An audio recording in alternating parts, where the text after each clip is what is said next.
the Prophet of Thought series. Open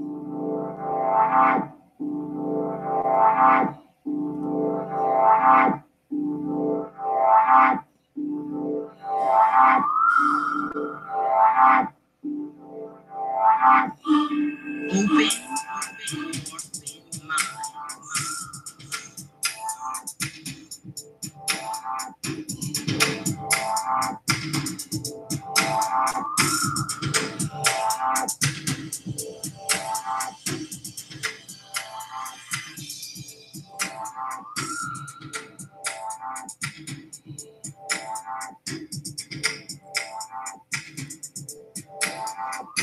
Peace, folks. You know, here at old T.P.O.T, we always got some old ghetto damn technical difficulties happening. Shit had cut off, but we're back. Welcome back. I'm glad y'all came back to another edition of the Prophet of Thought series right here on the old T.P.O.T YouTube page. I got a good show for y'all tonight, man. My boy Cory Haywood. I don't know. What's up, Terrence Johnson, Lady Katz, Q Wilson, Silent Thriller? What's going on, y'all? My boy Cory Haywood, author, blogger, shit talker. Brother Cerulean Gray in the house. Lady Ming, what's going on? Chaw to the Wheel, BjAllenD, what's going on? Yeah, Cerulean, man, you need to hit me up, brother.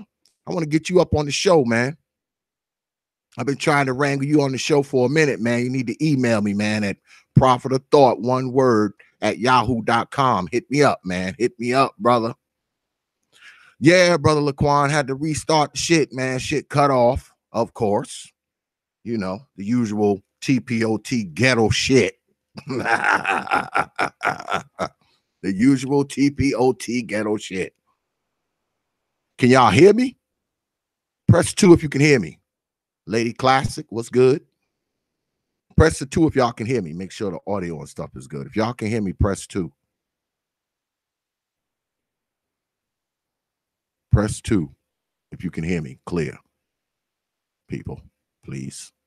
All right. Yeah. So tonight we're gonna have my man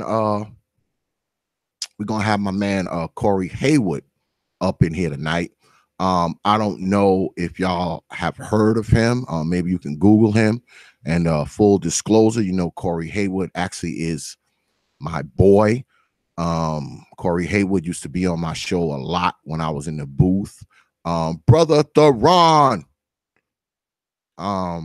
He used to be on my show a lot when I was in the booth, man. I mean, Cory's a good dude. He talks a lot of shit.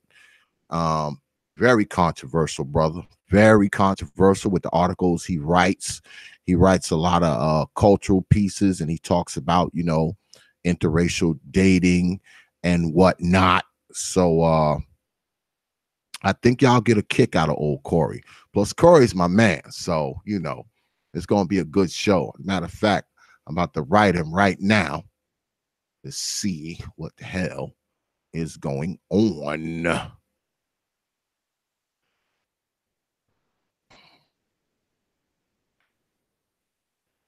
Make sure he got my damn correspondence.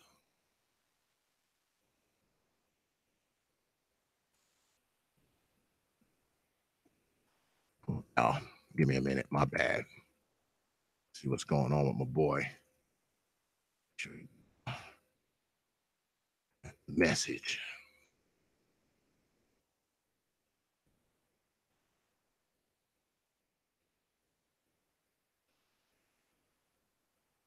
And I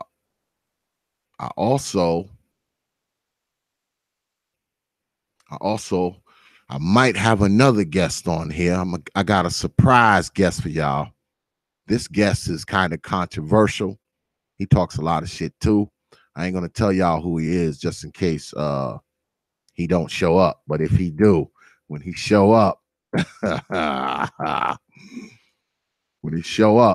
y'all will know what I mean when I say controversial. So I actually got 2 guests on slate for y'all tonight, but mainly my boy The guest of honor is my boy Cory Haywood. So, but all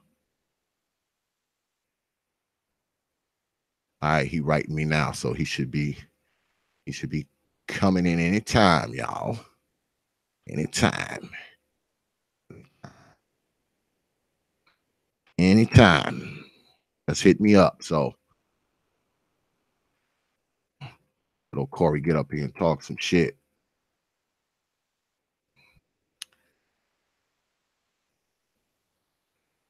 Matter of fact, let me write him back.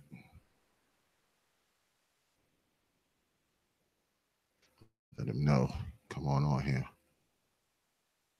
Come on up on here, brother.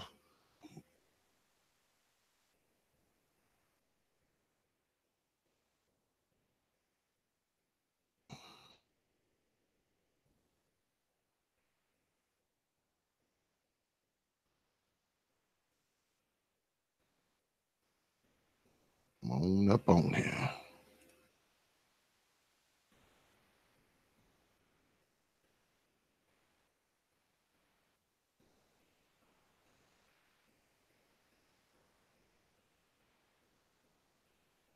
Yeah, so got a good show for y'all tonight, man. Good show. Good show for y'all tonight. So while we waiting for Cory to get up on here, let me fill y'all in with what's going on tomorrow. Tomorrow, of course, y'all know every Thursday we have Unicorn 4, the Ladies of Thought, and tomorrow we'll be talking about the father factor. So that's going to be a good show. Brother Jones in the house. What's up, Brother Jones? What's good, man?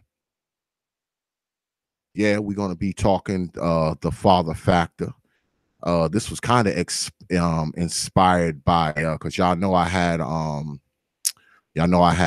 Brother Minister Jap on the stream last week, and we was talking about single mothers, and we was talking about shout out to Jap. We was talking about the importance of fathers. So this was kind of inspired by Brother Jap. It's gonna be a good show. Y'all know Unicorn 4 always puts on a good show, so look forward to that. We're gonna be doing it a little earlier than usual, though, y'all. We usually don't go down till about 9:30, but tomorrow we're gonna do it at 9. Gonna do it a little earlier, so the ladies will be ready. My ass will probably be late. I'm usually the one that's always late, not the ladies. So they know how to come on time. My ass don't. All right. Yeah, I got your email, Brother Cerulean. We're gonna have to hook up, man. I gotta get you on the stream, man. Maybe tomorrow, you can come on the stream, because I always have a brother on the stream, with the 4 unicorns, usually a brother that I hold in high regard. I don't just let any old body come up on there. It's usually a brother that I hold in very high regard, and you are that kind of brother. So it would be an honor to have you on the stream tomorrow with the 4 unicorns, my brother, if you're free. So just let me know, man, and I'll shoot you the link and let you get on up there and do your thing. The hell, man? What's going on with Cory, man? I sent him the link. I might have to call his ass. Know what's going on. Don't know what's going on. Write it one more time. Write it one more time. My surprise guest may show up before Cory do. Yeah, because I got a surprise guest for y'all too. Yeah, I got a surprise guest for y'all. Very controversial guest. Very controversial. Very controversial guest. Brother Valdez might be coming through tonight too, y'all. So,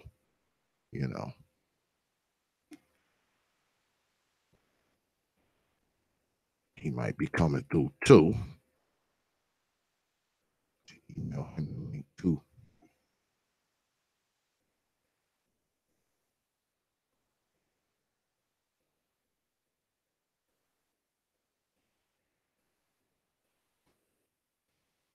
Just send old Brother Valdez.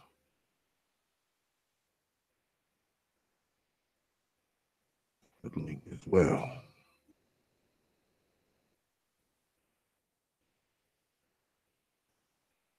You know. But yeah. So tomorrow's going down. And I want to tell y'all about something else too. I'm gonna we're gonna start doing some different what? He's telling me that Corey say he's saying that the link is not working. Here we go with this crap. This is what I'm gonna do, y'all. Let me put this link. I'm gonna put this link in the chat. I'll put this link in the chat. Y'all tell me. Somebody try to come on. Let me see if this link is working. Somebody just grab that link right quick. See if it'll let you hop on.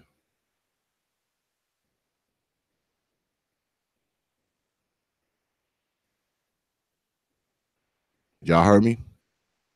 Somebody hit that link, see if it's letting you come on. Because Corey's telling me that it's not working.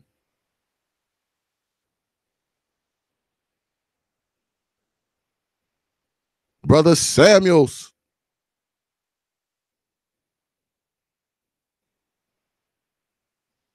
Brother Samuel's in the house, y'all. Did anybody try the link yet?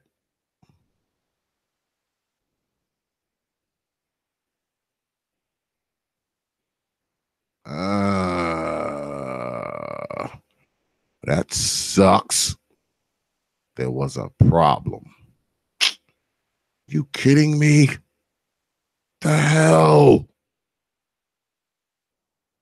What the hell?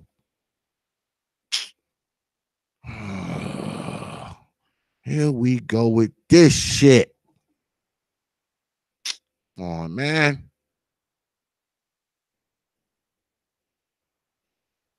I did. I emailed him the link, Master Teacher.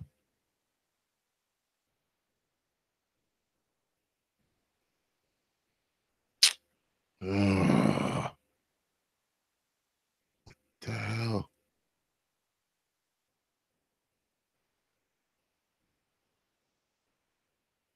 Same result.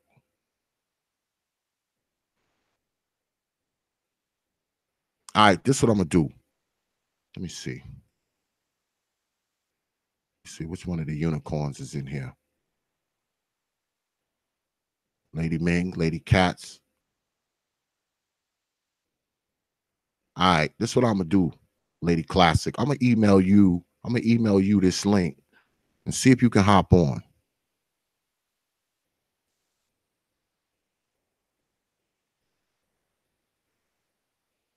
That's what I'm gonna do. I'll email it to one of the unicorns, see if they can get in.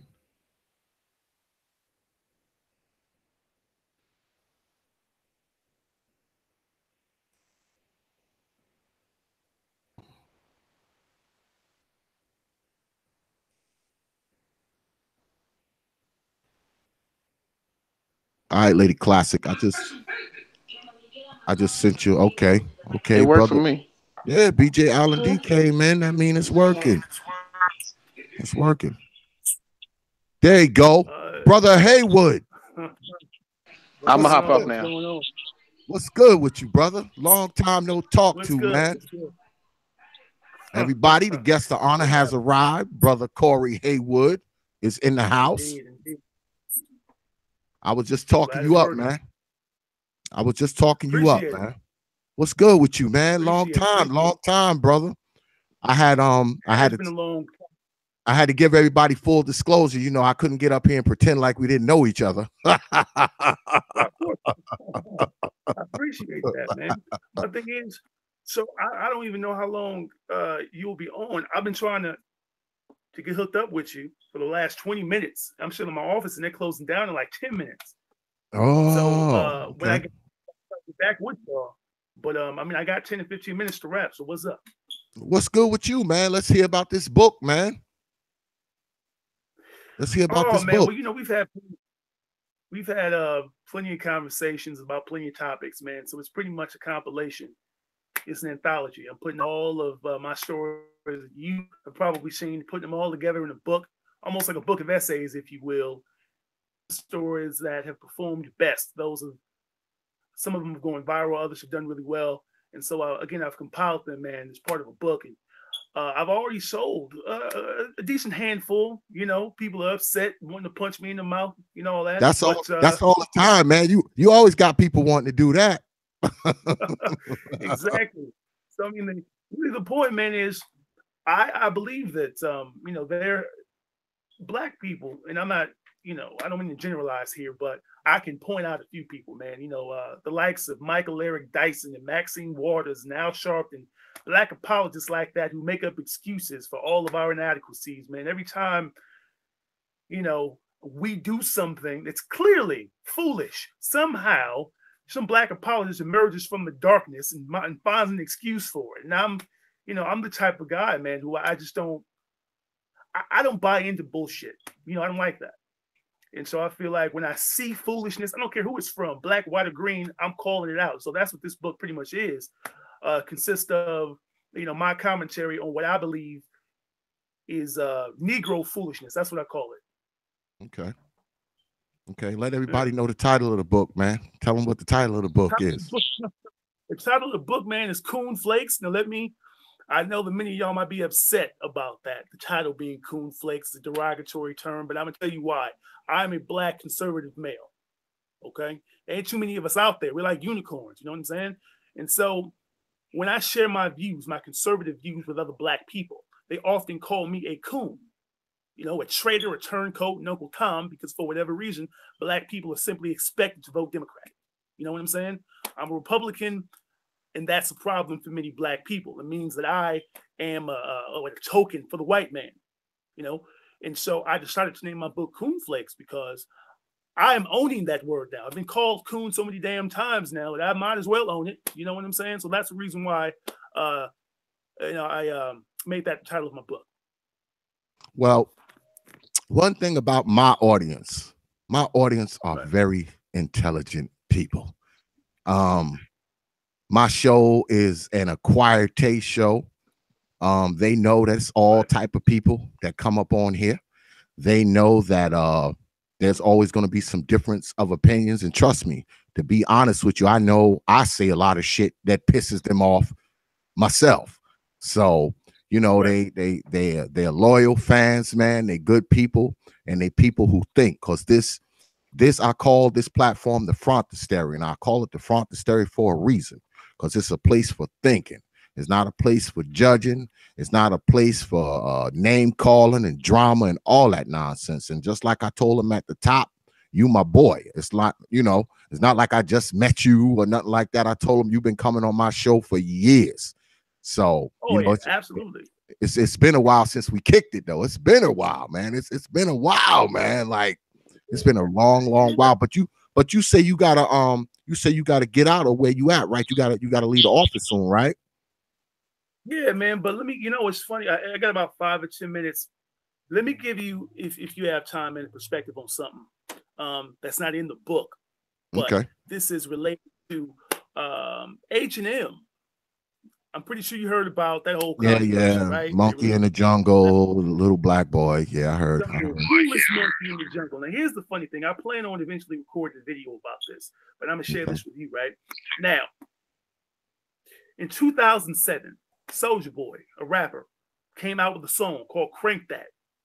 In one of the verses, he says, "Haters getting mad because I got me some bathing apes." Bathing Apes, that's a Japanese clothing company. They put big ass gorillas on their clothes. And guess what?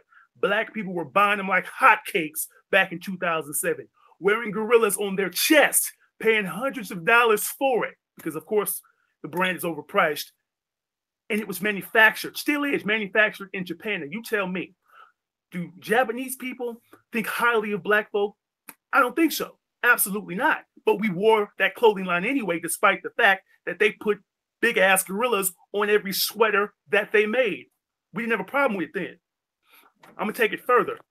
50 Cent came out with a line, G Unit Clothing.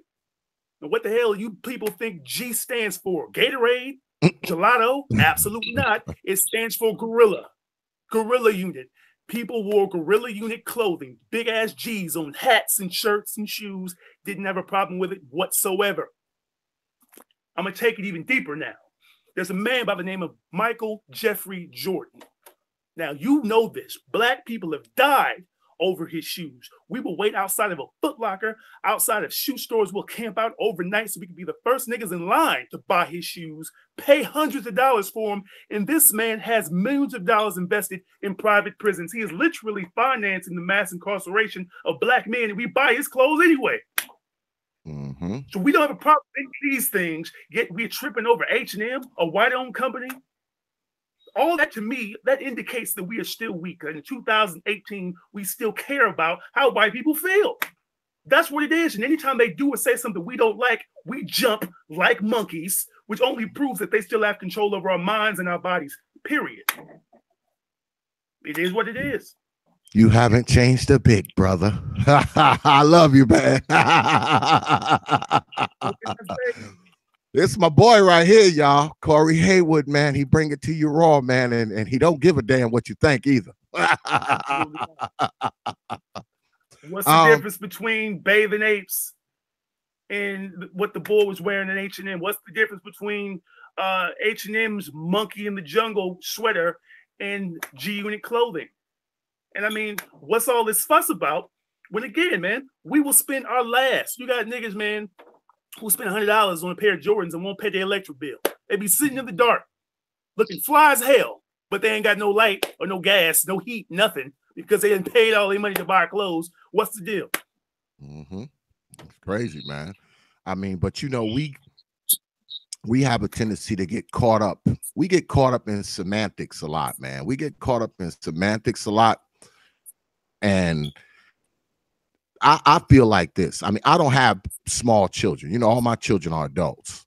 And before I would go out and get into a long, drawn out protest marching in front of H&M, I just wouldn't let my kids wear their shit. I mean, that's how I would go with it. You know, I wouldn't be out there marching in front of H&M. That I wouldn't do. I just wouldn't let my kids wear their shit. You know, and I think at times we get so caught up in what white people are doing that we lose focus of what we can do and what we are doing. You know, I truly believe that about us. Now, don't get me wrong. I love my people. Okay, I love my people, but my people do a lot of stupid shit.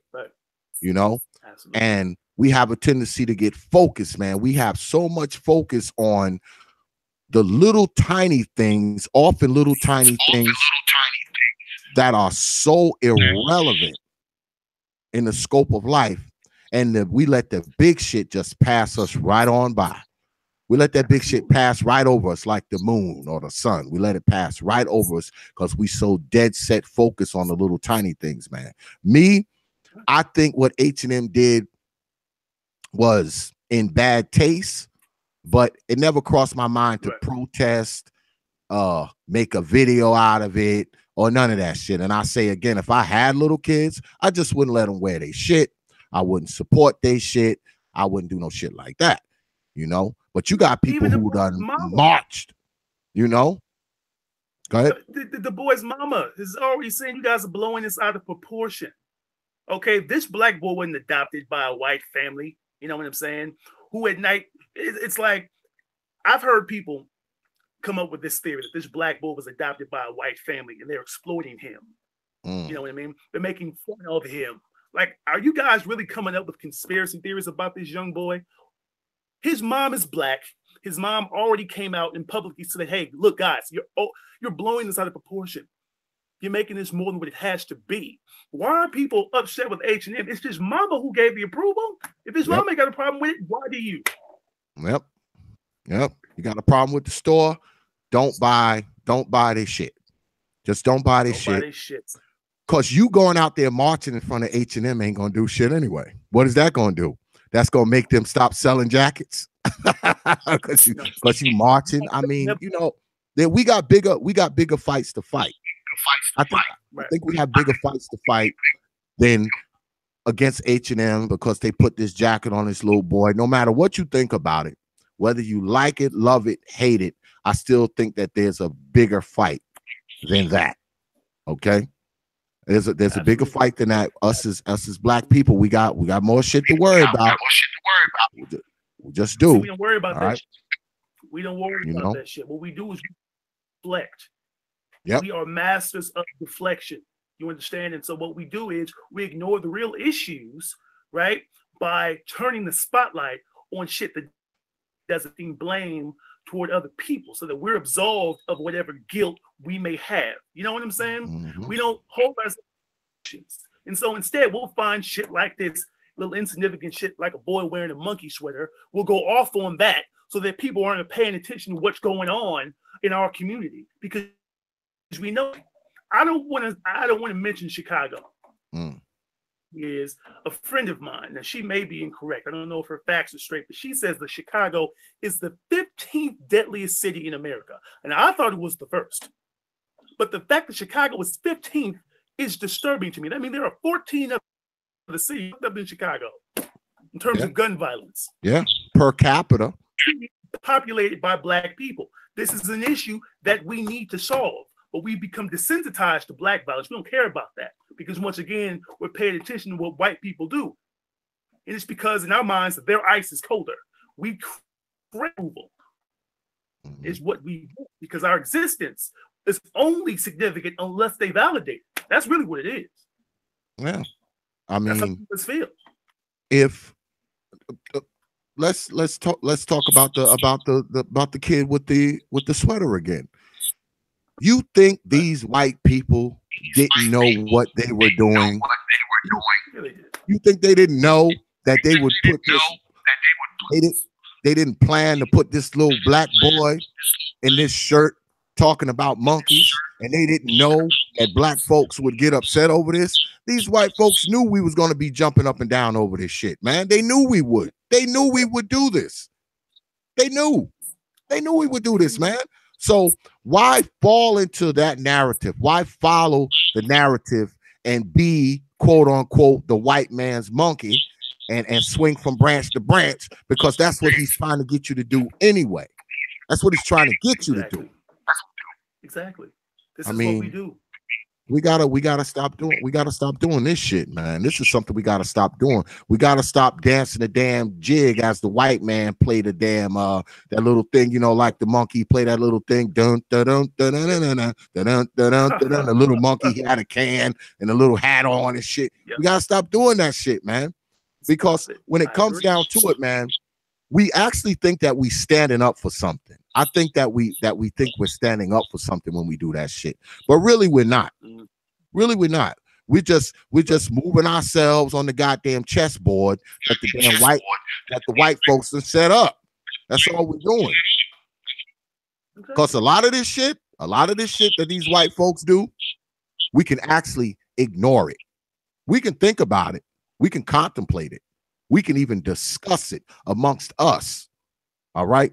We can discuss it amongst us, but a lot of that shit is just a non-factor, man.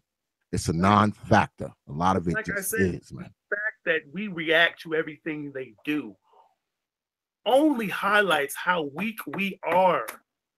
We're weak. Not all of us, but many of us are weak.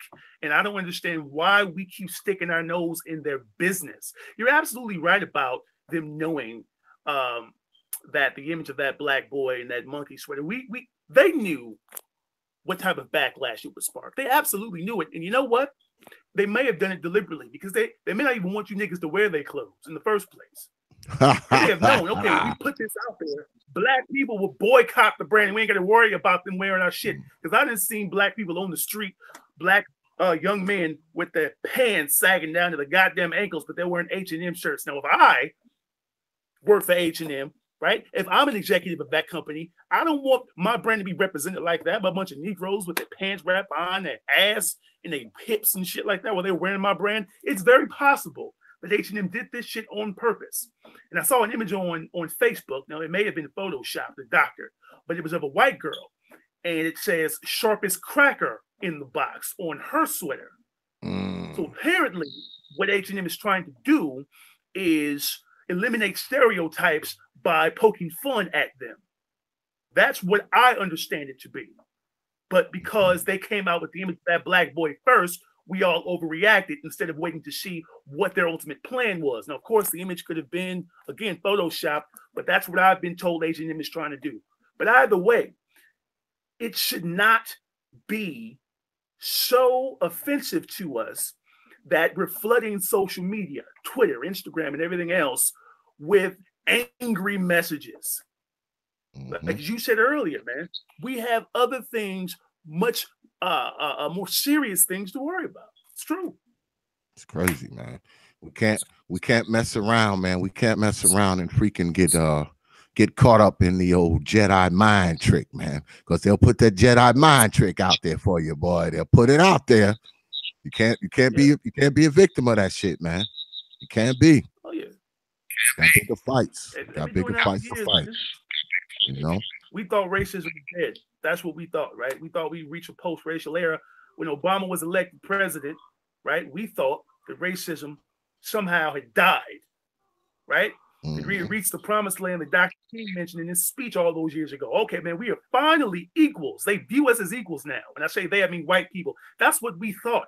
But every single day we are seeing examples that they really don't view us as equals. They really never have, and they probably never will. And I'm not talking about all white folk, but we have to understand, man, that racism is alive and well.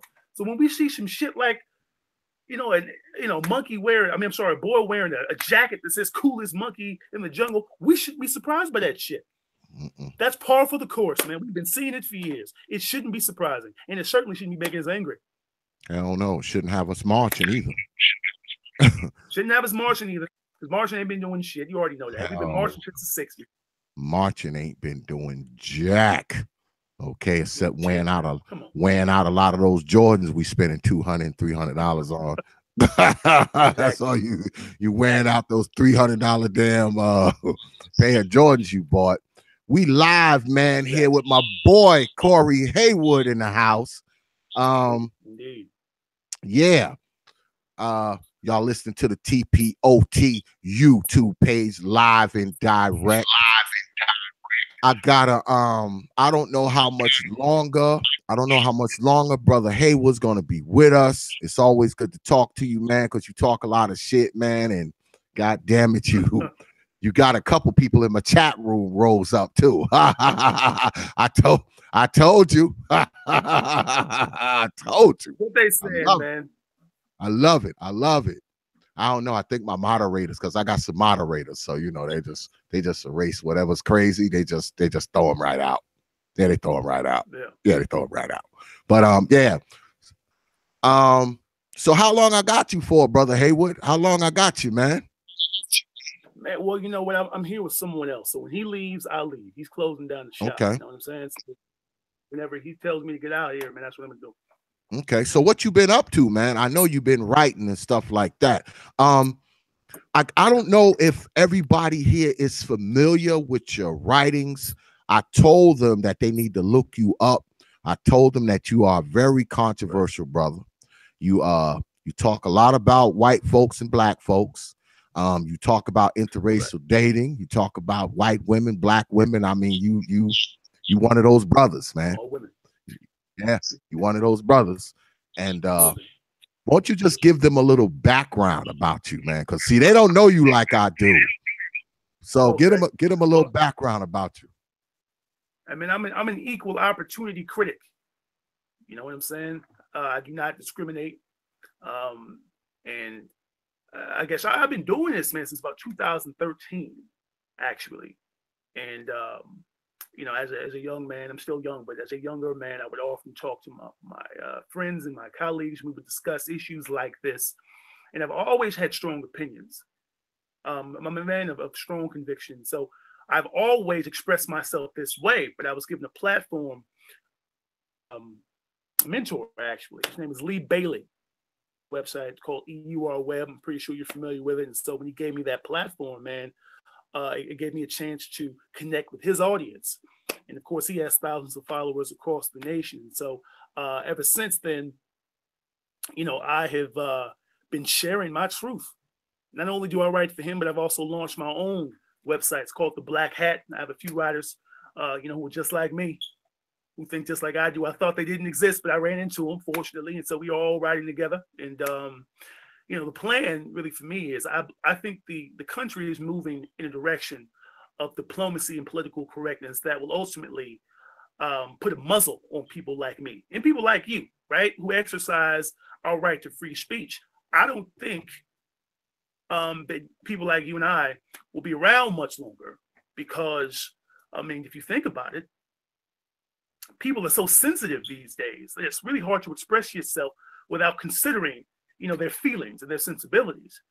So it's not like it was, you know, back in the day, you know, when Howard Stern was on the air talking shit. You know, we have to kind of censor ourselves and make sure that we're not offending too many people. And of course, I've been doing a terrible job at that. But what I'm learning now is that, you know, civil rights are being conflated with the rights of the LGBT community and of women's rights. I think everything is being kind of thrown into one big pot now. So I'm just picking and choosing the issues that I feel are most pertinent that, and that are most relatable to Black people. And I've been covering those issues. Mm-hmm. Well, the last time we spoke, it's been this long since we spoke. You had wrote an article in the Black Hat that got you a lot of heat, and you had came on my show and we was talking about it, and I had the ladies on. And they was giving you a little bit of heat too. Yeah, they was giving you some heat because I had I read a little bit of it, and they was like, what? But I was like, hold up, because I had read your response. That was your response article to another article you had wrote. It was, I think it was called God, I keep forgetting it. Are white women taking plays from Black women's playbook? Something like that. Right. Yeah, that was a while back. Yeah, that was in like 2014 or something like that. That was a little while back. Man. Because shoot, you and I, man, I haven't spoken to you since I don't think you and I have spoken since 2016, right? Last time you was up. It last year. I think it was early 2017, I believe. Like it's been a while, man. It's been a while, man. I had but the reason why, what made me think about you, Cory, is I saw that brother Sharp was saying something about you. And I saw Cory Haywood in his title, and I was like, wait a minute, he talking about my boy? And that's noticed when I wrote you, I was like, yo, what's going on with you and Donovan Sharp? You know, because you my man. You know what I'm saying? So I'm like, you know, what's good? What's going on with y'all, man? Well, you know, the funny thing is, man, we found out that we have more in common than we thought. Originally, he read one story, and it was me admonishing Black men to be careful because these white women ain't all, you know, it's funny. Black men, for whatever reason, we think that white women are inherently submissive, as if our relationships would be drama-free if we choose to date white women, and that's not the case. And so I wrote a story telling Black men, hey, man, you need to think twice before you get involved with white women. And Donovan Sharp read it, he picked it up, and apparently he is a strong proponent of interracial dating. In fact, he can't stand Black women. Even more than me, which I didn't think was possible, but he can't stand him. And so when he read this story, he was like, oh, this dude is a simp. He doesn't know what he's talking about. He called me all kind of names, man, dumbass, bitch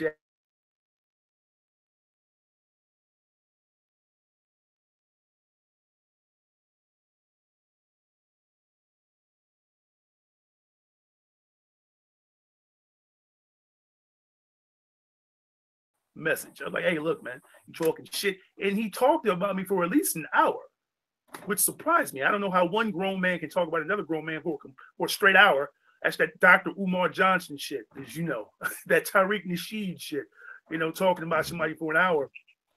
But I reached out to him, and I think after a few messages via email, he and I discovered that we have a lot in common. And so if I do appear on this show, the conversation will be a lot more civil than I thought it would be. You know what I'm saying? Yeah, because because what he was saying, I was like, that don't sound like the Cory I know. You know what I'm saying? I was like, let me write my man and see what's good, Because like I said, I know you. You know what I'm saying? Me and you, we go back a couple years. So I'm like, that don't sound like the Cory that he's describing. I mean, he must be talking about another Cory Haywood. I got to write my man and see what's good. But yeah, I'm glad I'm glad it went well, because I actually like Brother Sharp. I like his stuff, man. I like Donovan Sharp, man. I think he does a good podcast. I mean, I like his stuff. He's very interesting, brother. I mean, you and him are actually pretty similar. That's why I was so shocked. Like, wait a minute, these dudes pretty much talk about the same shit. So what's the That's what I was thinking when I saw the video. I'm like, bro, do you really know what you're talking about? You need to do your homework. I'm not who you think I am. Yeah, man. I've white women and black women. My wrath is not exclusive. You know what I'm saying? Whoever I feel needs it will get it. As you know. Well, we done been joined by Brother Cerulean Gray, another brother that I hold in very high regard. What's up, Brother Cerulean? Guess he got his mic mute. Brother Cerulean, are you there?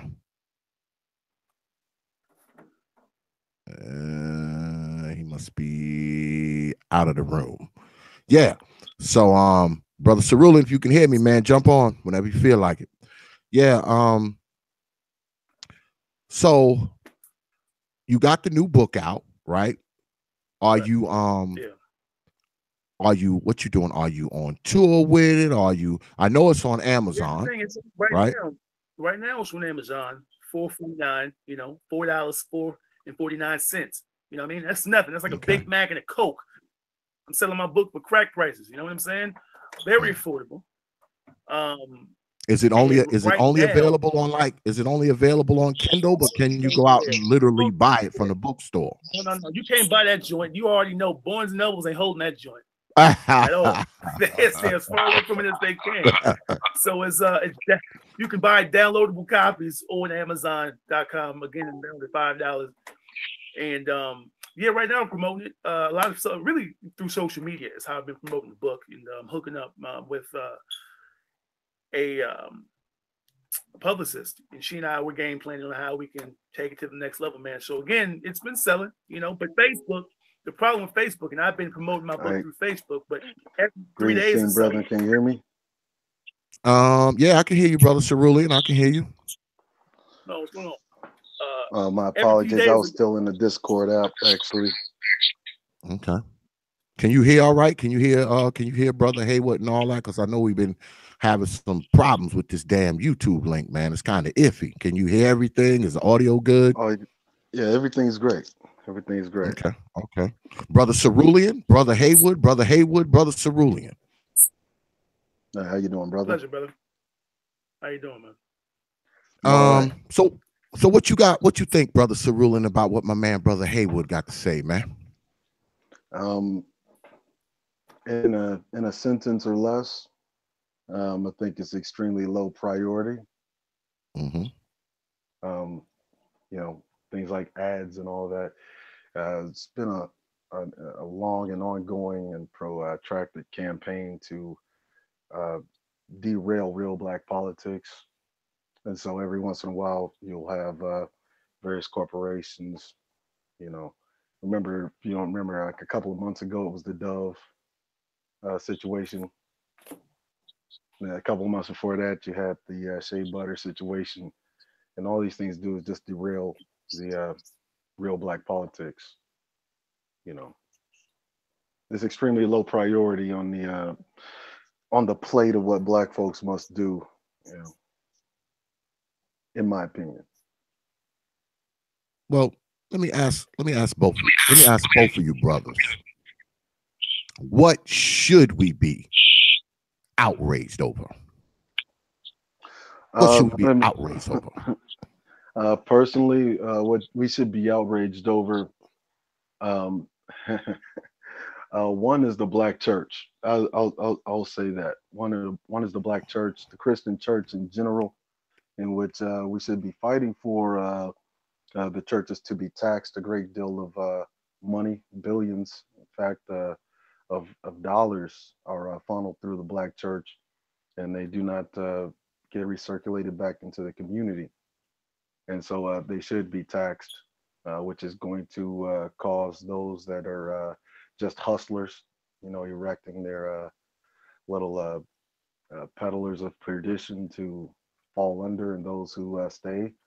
Um, it is up to us to get organized and institution build, create an institution to hold these churches accountable to say this is what you are going to give to our institution so that we can have something to work with and rebuilding these communities. Brother Haywood, what you think? agree. What do you think we should be outraged over? I agree with that. Obviously, gun violence should be a high priority, but I'm flogging a dead horse by bringing that up. So we'll move on from that. But clearly, gun violence. And then in regard to the black church, it's funny. My grandfather is a pastor. My great grandfather was a bishop, and so I'm well aware of the foolishness that often takes place in the black church. Let me tell you something, man. What I've noticed, especially in LA, and I live in the hood, quote unquote, and there's a black church literally. If you drive down, there's a street called Normandy. Okay. In fact, if you drive down any street in the hood, you may discover a church on every single corner. There's a church on every single block. What that tells me, man, and I may have mentioned this to you before, many years back, is that within the black church, there are too many chiefs and not enough Indians. Everybody wants to be a pastor. Everybody wants to be an evangelist. Everybody wants to be in the spotlight and have their own church, but very few people are willing to work together to advance the ministry. It has become a business. It always has been a business, but now you have men of God, those who are in charge of advancing the ministry. They're more concerned with lining their pockets with the money that comes from their congregants as opposed to advancing the ministry and winning souls. And so I believe that the church is one huge money grab. It's full of pageantry, and it's really a circus. And I believe that it was once a cornerstone of the black community, but now it's just a joke. And it's something that desperately needs to be reformed and restructured. And hopefully in the future that'll happen. Mm-hmm. Well, actually, you're absolutely correct. Church has become a business. I've seen churches that literally look at the W-2s of their parishioners, and which is basically classified or private tax information. And if they are forcing their parishioners to look at tax information, then they should be held to the same standard as the general taxpayer. But I heard a few things that I disagreed with. Gun violence, for instance, not really a high priority, considering that the more gun legislation that you have, the more gun violence that persists. And in my opinion, it's basically a ploy to drive up mass incarceration. I'm kind of on the fence when we talk about, guns and stuff, because to me, I think, and I may be wrong about this, but a lot of those guns that's out there killing those brothers, ain't nobody going through no background checks for those any goddamn way. It ain't like these guns that's out there killing these brothers on the street. They going and, they buying them from a gun store and they getting a federal background check and all this kind of nonsense is going on. I just don't think that that's the case. I don't think that these guns that are killing brothers and sisters every single day, I don't think all the gun legislation in the world would stop those murders. In fact, it wouldn't. I would even go as far as to say you could stop gun violence within a week if you held accountable the gun manufacturers, the gun dealers. People lose track of their guns. I've never seen one person be called or subpoenaed to court who was a gun manufacturer or a gun dealer or supplier that lost inventory in which that gun ended up on the street and was used in a murder. Now, if you actually did that, you basically in gun violence within a week, because now there will be stricter quality control protocols that would basically encourage suppliers, dealers, and manufacturers to have a stricter control over their inventory. Yep. I remember about 6 or 8 months ago, down here, right where I'm at in North Carolina, there was an old white man who had you know how people have they have the tractor trailer, just the trailer part in their yards. And this dude had one of those, and they were full. I mean, it was full of guns and pistols and rifles and whatnot. And someone knew about it, and they broke in there and they stole like half of the stack of guns that he had in there. Now those guns are all over North Carolina and South Carolina now, and there's no way to track those guns. There's no way to find out where those guns are. Those guns have probably shot people, killed people, stuck people up. Somebody next door to me may have one on their hip right now. I don't even know. So, well, as a matter of fact, if you started finding gun manufacturers, say $100,000 for every piece of inventory that they lose, you would fix the problem within weeks. You think? But you don't. For instance, when you pick up a gun, you know that even if it's not got a serial number, that specific model was manufactured by someone, and you hold those manufacturers accountable. And that's how you. Well, you know, I want to chime in real quick. I mentioned gun violence, and that is a problem. When I say prioritize gun violence, I'm not necessarily referring to gun legislation. I don't think that's the answer. And many of these weapons that are being used are illegal anyway. What do you expect the government to do? Deploy, government agents to inspect every single house and every single hood over the country? That's unrealistic. And just well, beyond it's not that unrealistic, even considering that they do it overseas all the time. I mean, yeah, but of course they're not going to have any motivation to do it because one of America's major exports is guns. And so, well, absolutely. And once again, I don't envision the government actually doing that. That would require resources and money that the government I don't think is willing to spend. But beyond that, even if in a magic world or in a perfect world, guns were confiscated from all people, not just Black, but all people. I mean, I think within our community, we have a culture of violence. You see, people often say that white people are— I would disagree. Even more violent than we are. I wouldn't disagree at all. You see, beyond gun violence, there is gang violence, right? And so they use all types of weapons, guns, knives, their own fists, you name it, to inflict damage on one another. We have a culture of violence. We always have. That dates back to ancient Africa. People were fighting even then, and it has endured the progression of time. And so what I would venture to say is that within our community, we need to address and analyze the culture of violence that has consistently torn at the underbelly of Black progress. That's what we need to do. Guns is only a symptom. That's the tip of the iceberg. Then you would, then I would have to ask you, what is crime predicated upon? Well, what they say is that crime is predicated upon poverty and the depression that stems from poverty. But I think that's a bunch of bull crap. I know what it feels like to be poor, but I did not lash out at my brother. Okay, I didn't go out and start fights and shoot up a bunch of folk because I was angry and hungry. I didn't do that. So perhaps we also need to look into the mental health or lack thereof of Black men throughout the country. That may also be I have my esteemed brethren who is also in my city, who is a licensed psychotherapist. Shout out to Universal Jones. Brother Jones. Who I do agree with that Black people do need therapy.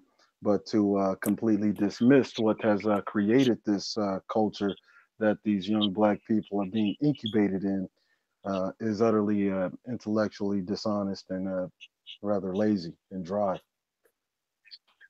So what should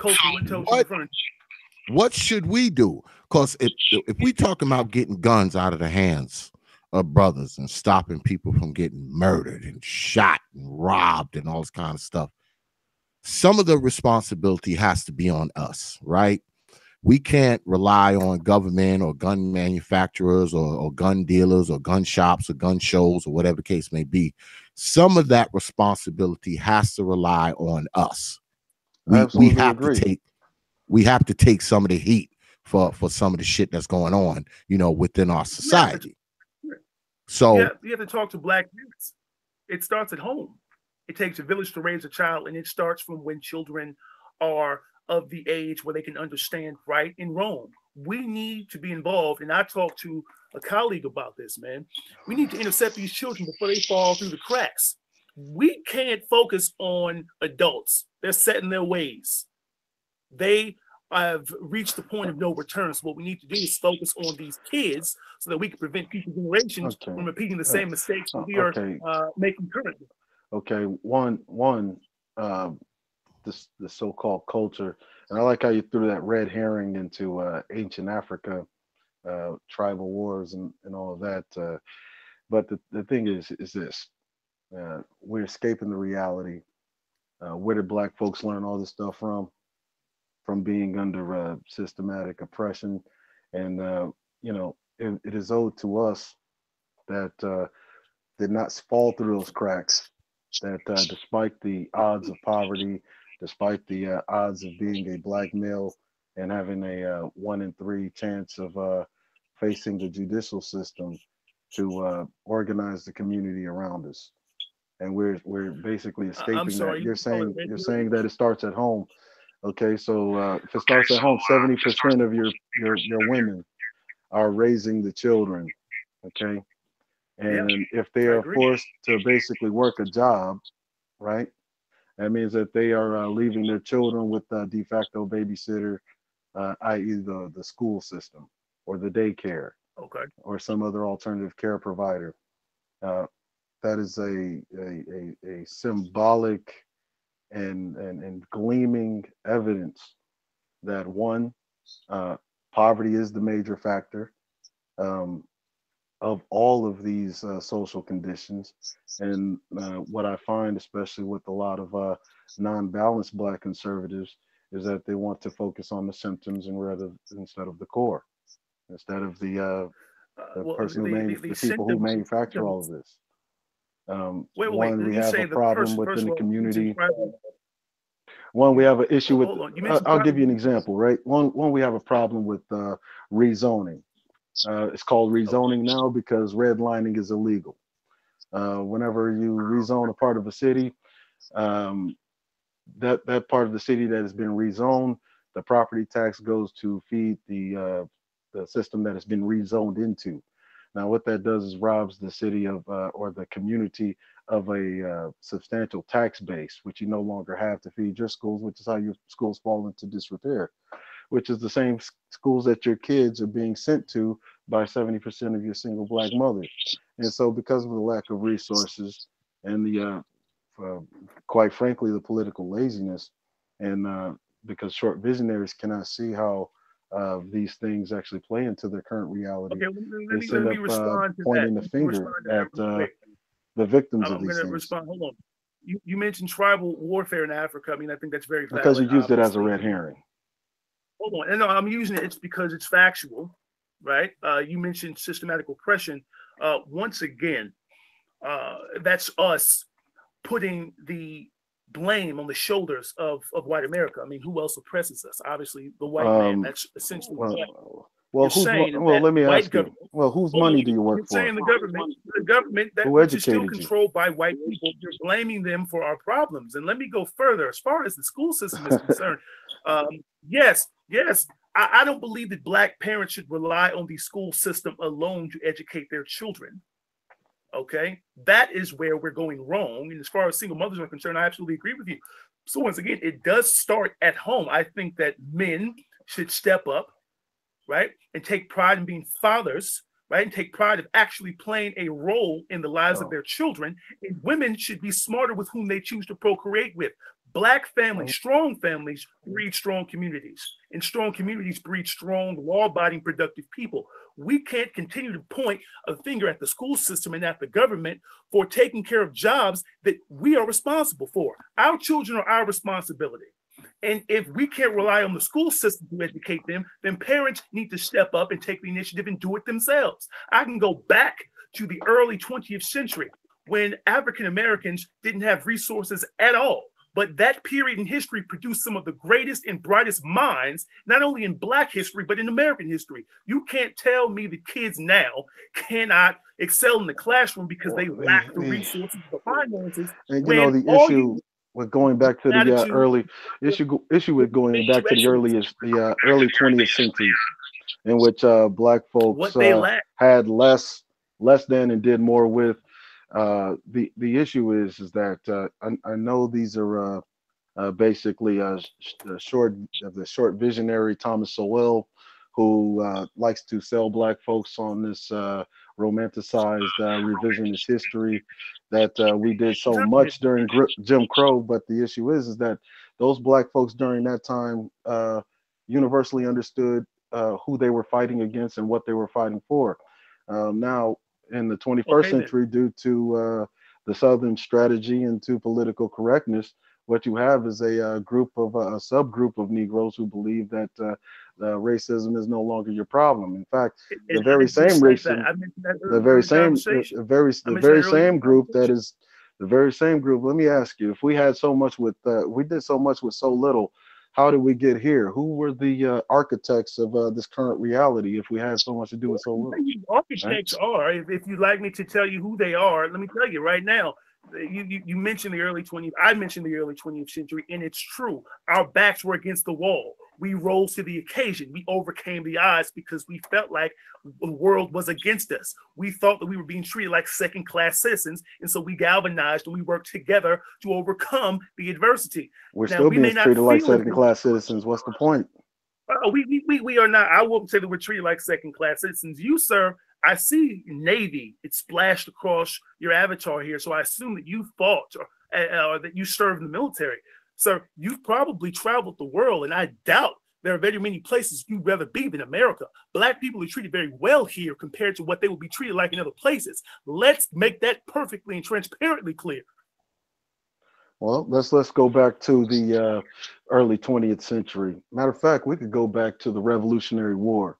There's three parts of Black culture that have always been the staple of Black success and excellence.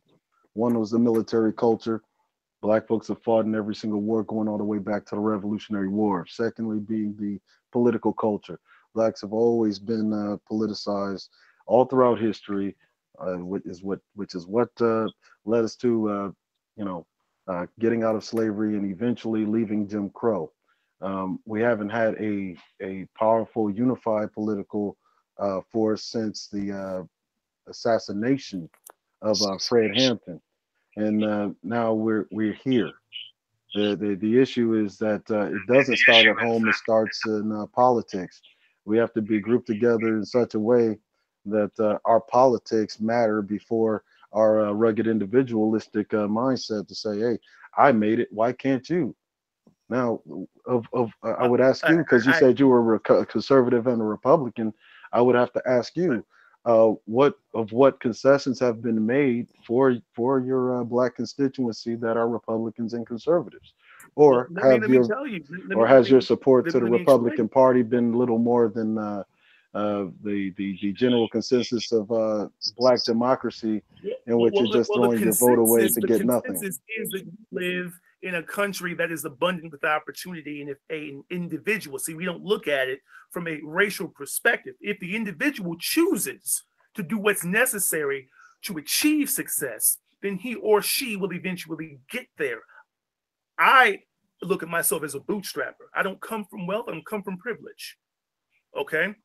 And so I have scratched and clawed my way up the ladder, levels of success that wouldn't normally come to a GED recipient. I didn't even graduate from high school. But you see, I was determined to advance. I was determined to be great and to realize the full spectrum of my potential. And that's what I think I have done. As far as Black people in general are concerned, many of us vote for Democrats, and you already know that if you're on the Democratic plantation, then you're already lost. They have convinced Black people. Well, technically, well, I mean, technically, you know, I know you tried to do another little red herring with the Democratic plantation, but the Republican Party is very much a plantation, which is why not a single Republican, black or is why a single Republican, black or immigrant can tell me exactly what has been given to them by the Republican Party to help them create a better community and reality for themselves. The reason why I like Donald Trump is because we know what he's about. Rich people, the wealthy. He really doesn't discriminate unless you're poor. So we know what he's all about. I can appreciate the Republican Party because at least they are open and honest with their intentions and their motives. I can at least appreciate that. Were they open and honest? Were they open and honest? Because from how I understand politics, there is no Republican or Democrat. All it is a bunch of neoliberals, and you're saying you're a black conservative, which is basically a neoliberal in blackface. Right. Well, let me tell you, I can agree that politicians are snake oil salesmen, right? They are trained and highly skilled in the art of manipulation. I agree with that. But what I'm saying to you is that compared to the Democratic Party, they're far more transparent. And I don't believe that they pander to any specific racial group. Are they really transparent? That's not what they do. Are they really transparent? Because the transparent, I think the consensus. A group that is based on transparency, a group that is based on transparency doesn't need to pander to a certain demographic in order to get their vote. They do not. That's my point. They haven't pandered to a specific demographic. But was it not Donald Trump who also surrounded himself with a bunch of black pastors, a bunch of black HBCU presidents, and so forth? I mean, these are the actions.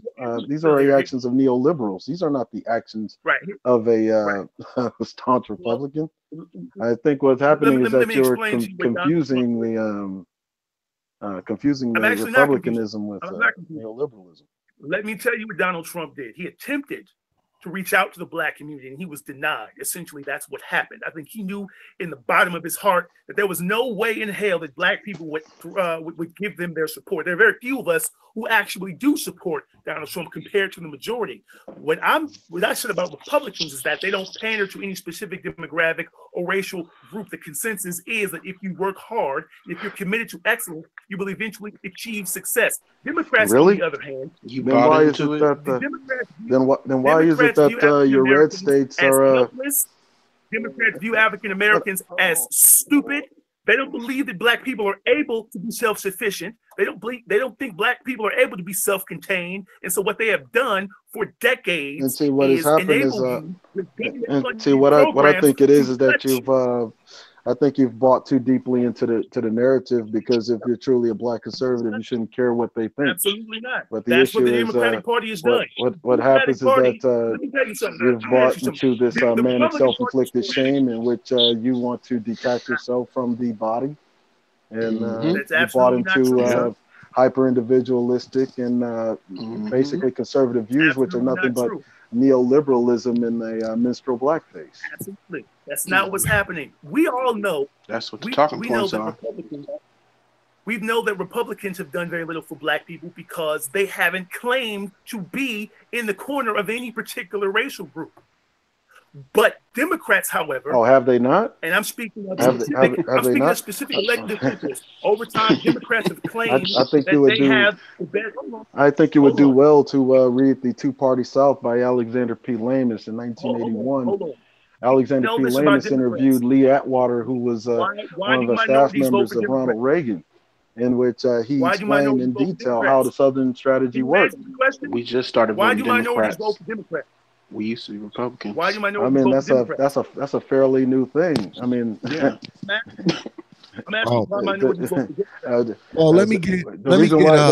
I'll tell you the reason why we started voting Democrat is because when we were on the Republican plantation, they gave you free shit. It's because they gave you free shit. That's why we were on the Republican. They gave you free shit. Because when we were on the wait a minute. Republican plantation, they were doing the exact same thing that the Democrats do now. Hold on, everybody. Hold on for a second. Hold on for a second. Let me get Brother Jones in here, being that he is a psychotherapist. And I need my man. What's up, Brother Jones? What's going on, fellas? Greetings, esteemed What's up? What's up? Being that he is a psychotherapist, I want Brother Jones to psychoanalyze not only what's going on this panel right now, but I also want Brother Jones to psychoanalyze the state of Black society. Give us your professional view. I mean, in your line of work, I know you come across a lot of us crazy Black ass folks. I know you do. Mm-hmm.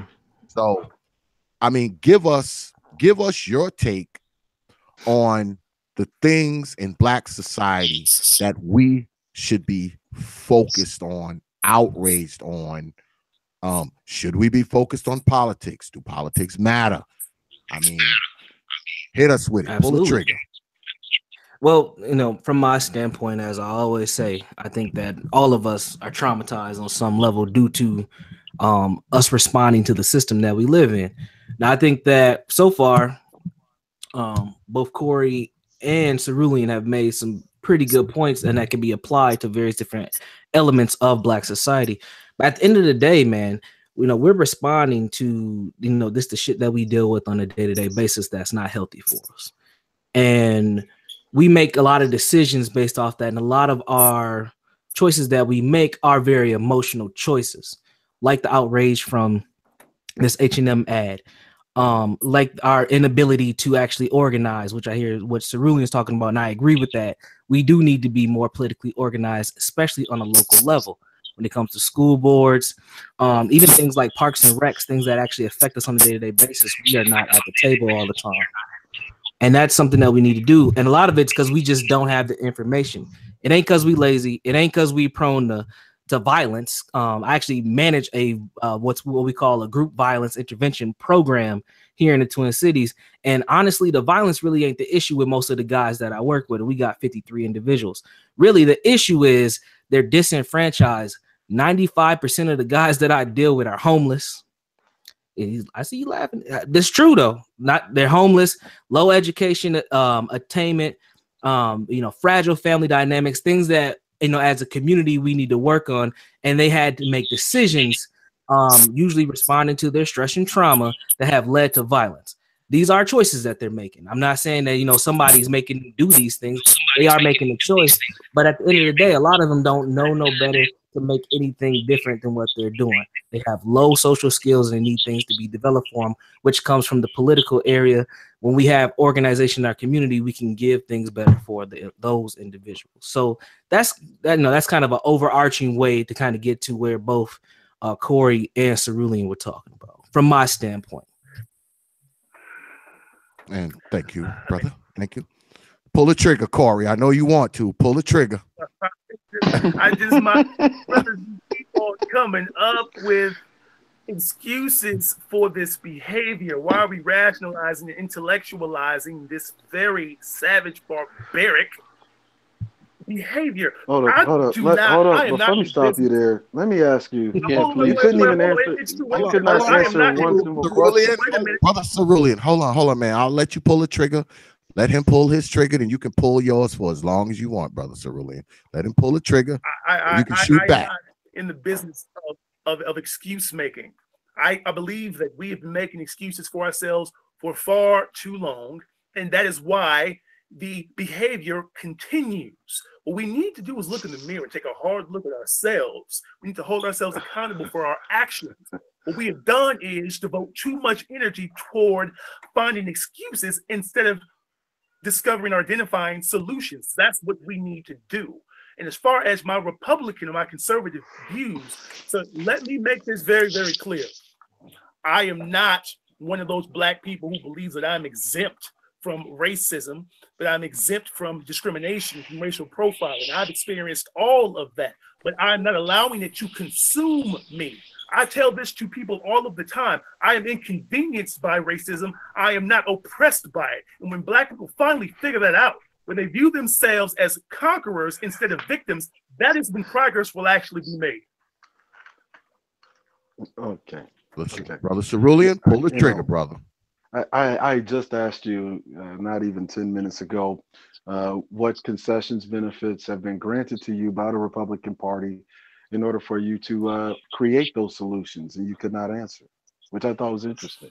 I'll answer you now. I did answer your question. I said that the Republican Party doesn't make concessions for any particular racial group. Perhaps class matters. If you are wealthy, if you're part of that 1%, then you perhaps will benefit more from being a Republican than anyone else, but they don't make concessions to specific racial groups. However, the Democratic Party has for a while pretended to have the interest of Black people and minorities at heart. So my question is, brother, what have they done for you? Other than giving you Section 8 welfare, they've given you free shit, they give you free housing, they give you free food.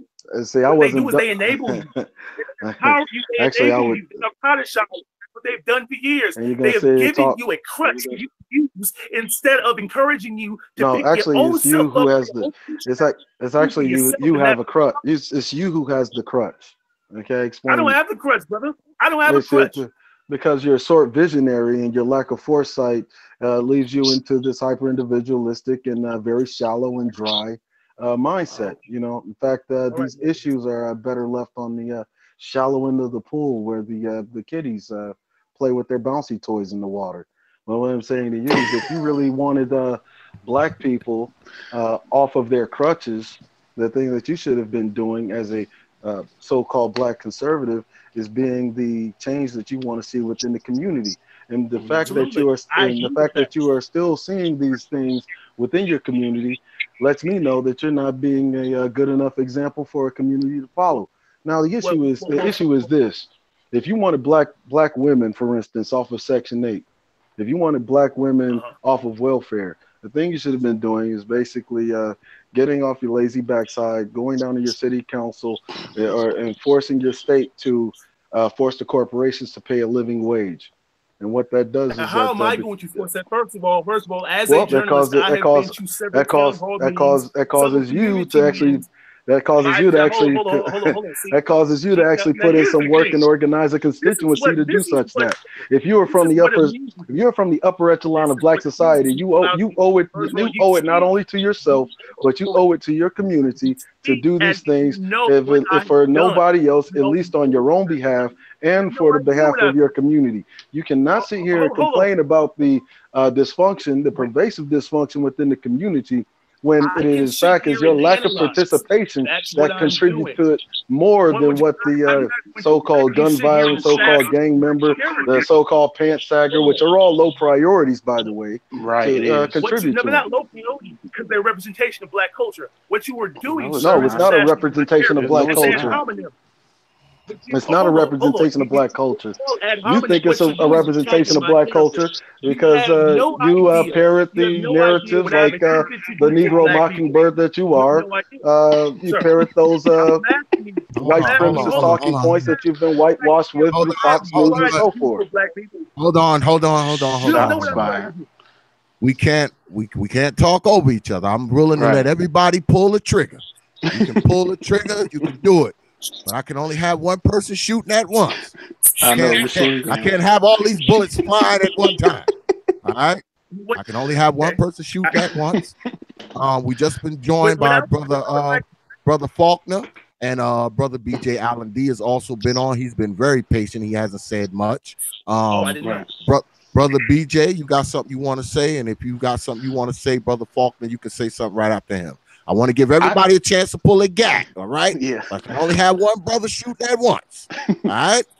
I hear y'all talk about the school system, and yes, the school system do play a huge part in disenfranchising the Black community, because I work for the school district, and I know firsthand what they do.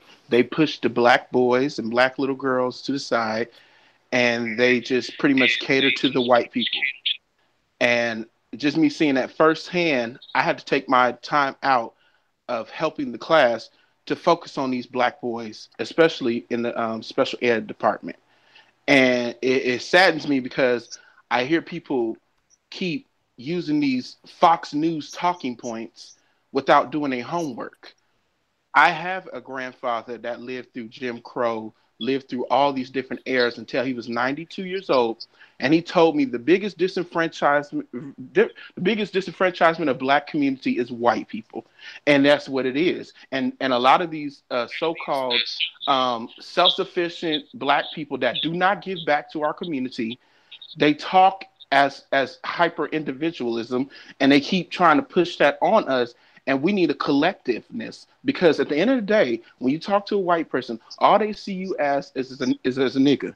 That's it. There's nothing different. You're not the upper class person. You're not the lower class person. No, they just see you as one black nigga, like Cerulean would say, and that's true.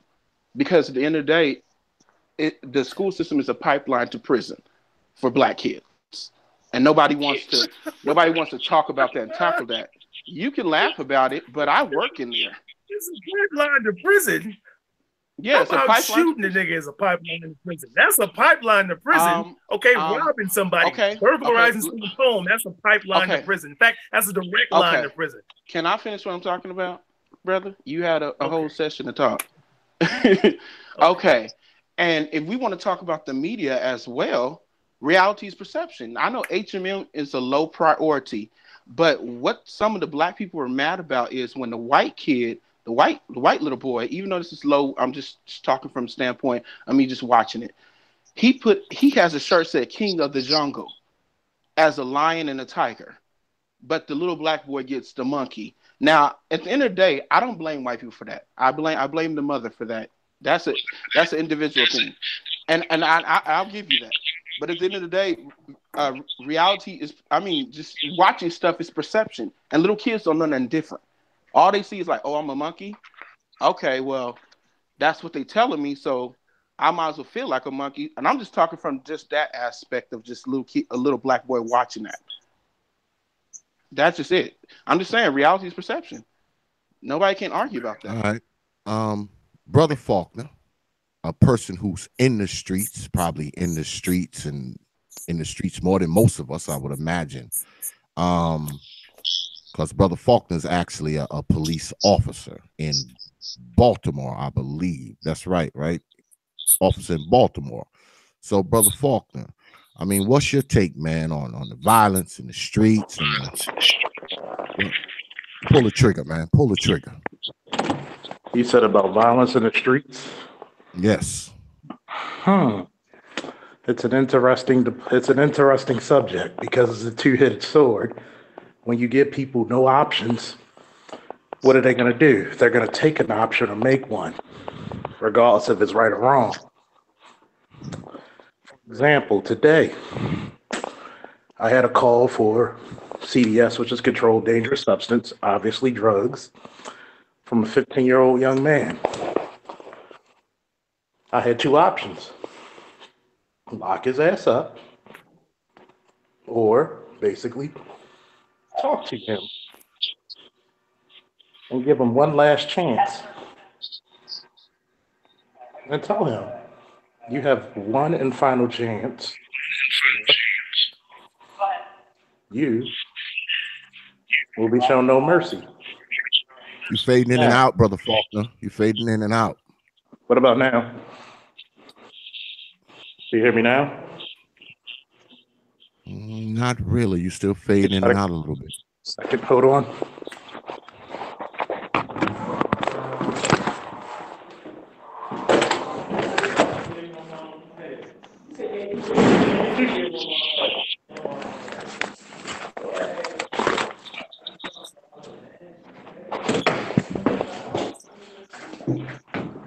Do you hear me better now? Yep.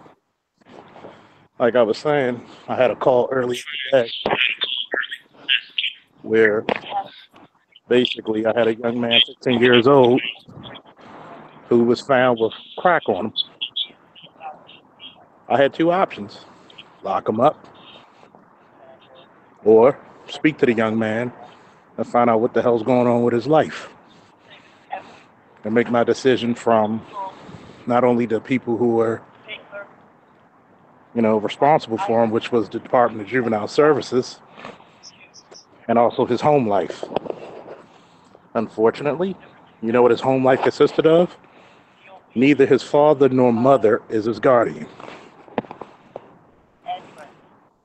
His older brother, who's about my age, 35, is his guardian. Is he old enough to make decisions? Of course. But when you throw away young lives so quickly, you're just going to make it a revolving circle of a better criminal. Reason why is because you put him in the system, serves a couple of years, he's going to be around people to teach him to be a man the right way or the wrong way. But you're going to be taught. How many times have a lot of us in the black community have been given a chance, especially by somebody who looks like you, who can understand, like, look, you got one damn time and one time only to get your shit together, because if we meet again in this circumstance, it's not going to be as fortunate. And a lot of times we look at the black community and say, oh, we're so violent, we're so deplorable, instead of taking a good damn look and saying why. One time in history, we used to be the most, what's the word I'm looking for? We used to have the greatest moral compass. We used to be a unit, not even just a family, a unit. Everybody had a role. Everybody had a purpose. Whereas though now, we're too busy pointing the finger instead of saying, okay, how the hell are we going to unfuck this situation?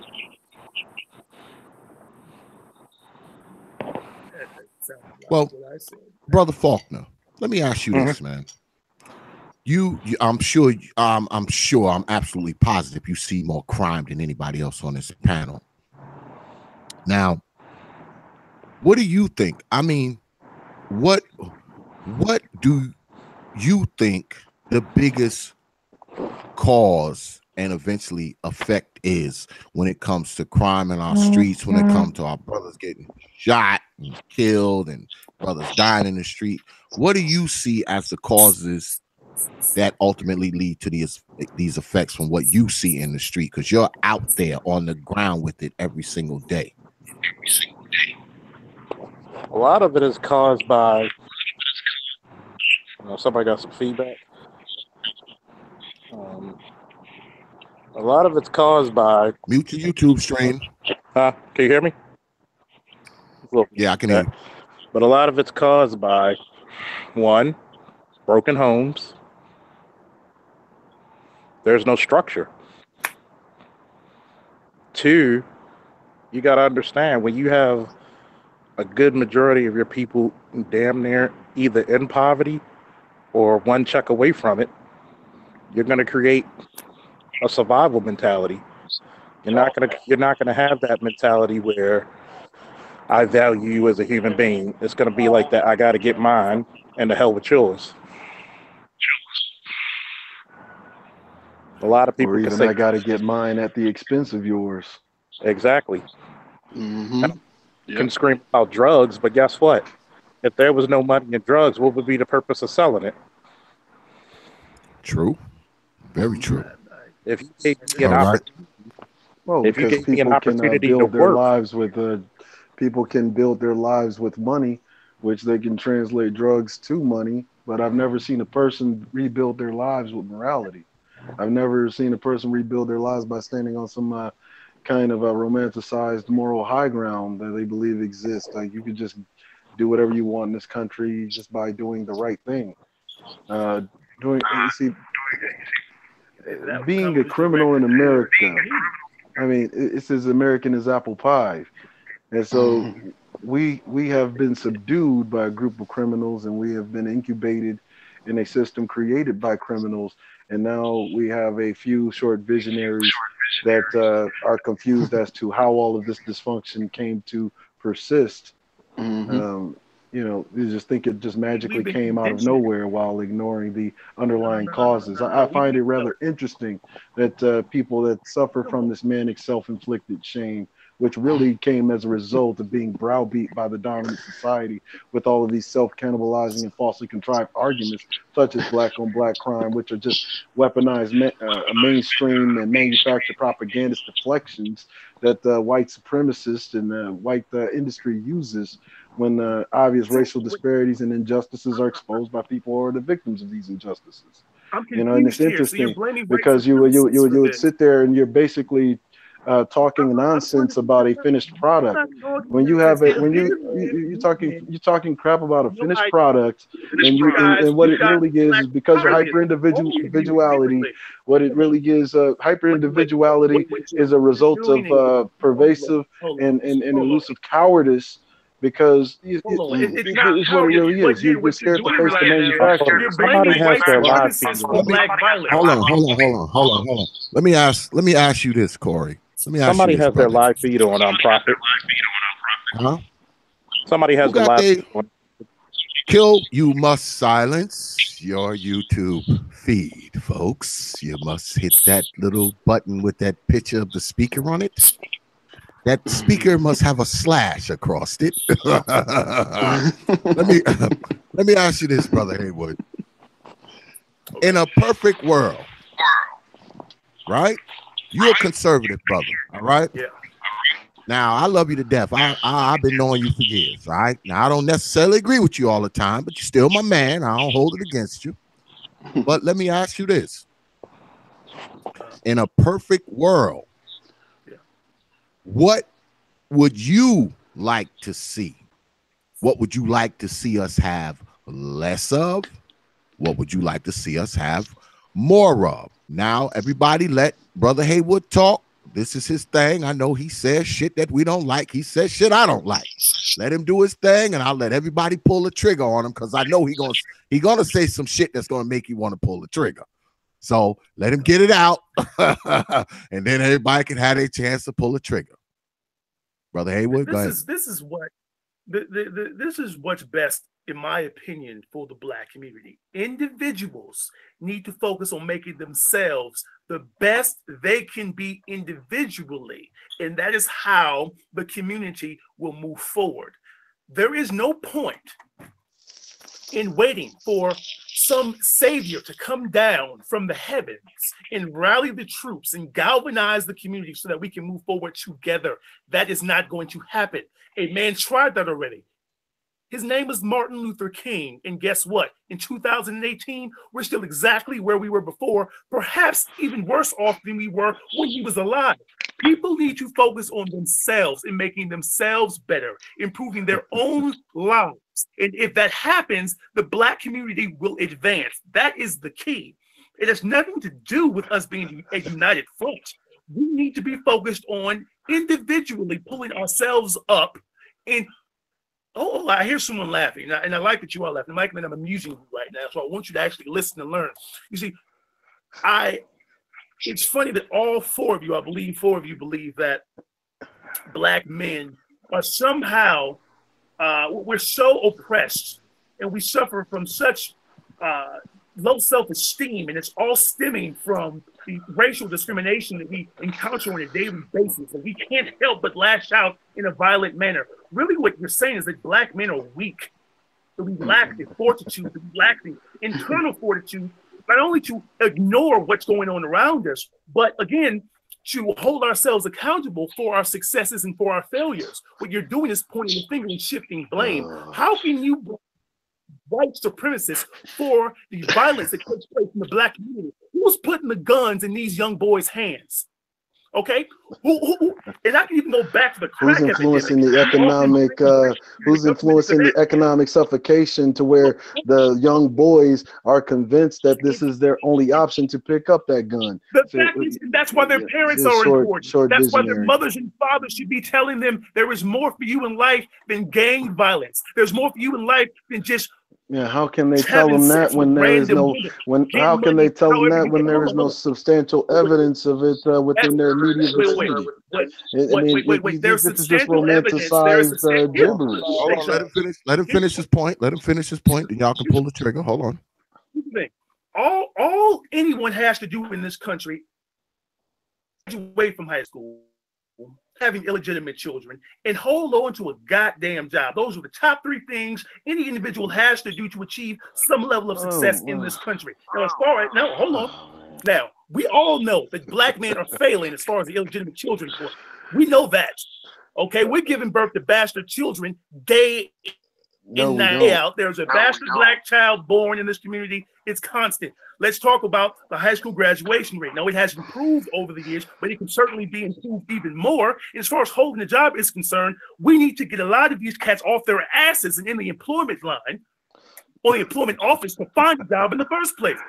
Understand how you all can sit here and rationalize the poor behavior that has contributed to the downfall of the black community without at least admonishing black people to first look in the mirror and accept their part in the struggle, because a lot of it is self-inflicted. You can't deny that. You keep pointing the finger at the government, at white supremacist people, and you're absolving black people of the responsibility that they have to achieve their own success and accept their own failures. That is the problem. As long as you do that, we'll always be in the position that we're in, dragging our feet, not advancing, not progressing. No, we're in the position that we're in because we are all acting as individuals trying to pull ourselves up by our bootstraps. One, you said that we need to focus on individual improvement. Oh, that on some level, I actually do agree. But you used it in a kind of weaponized and propagandist form as if to say that the young man who decides to go pick up some drugs or go pick up the gun, that he is not looking at that gun and those drugs as a form of self-improvement.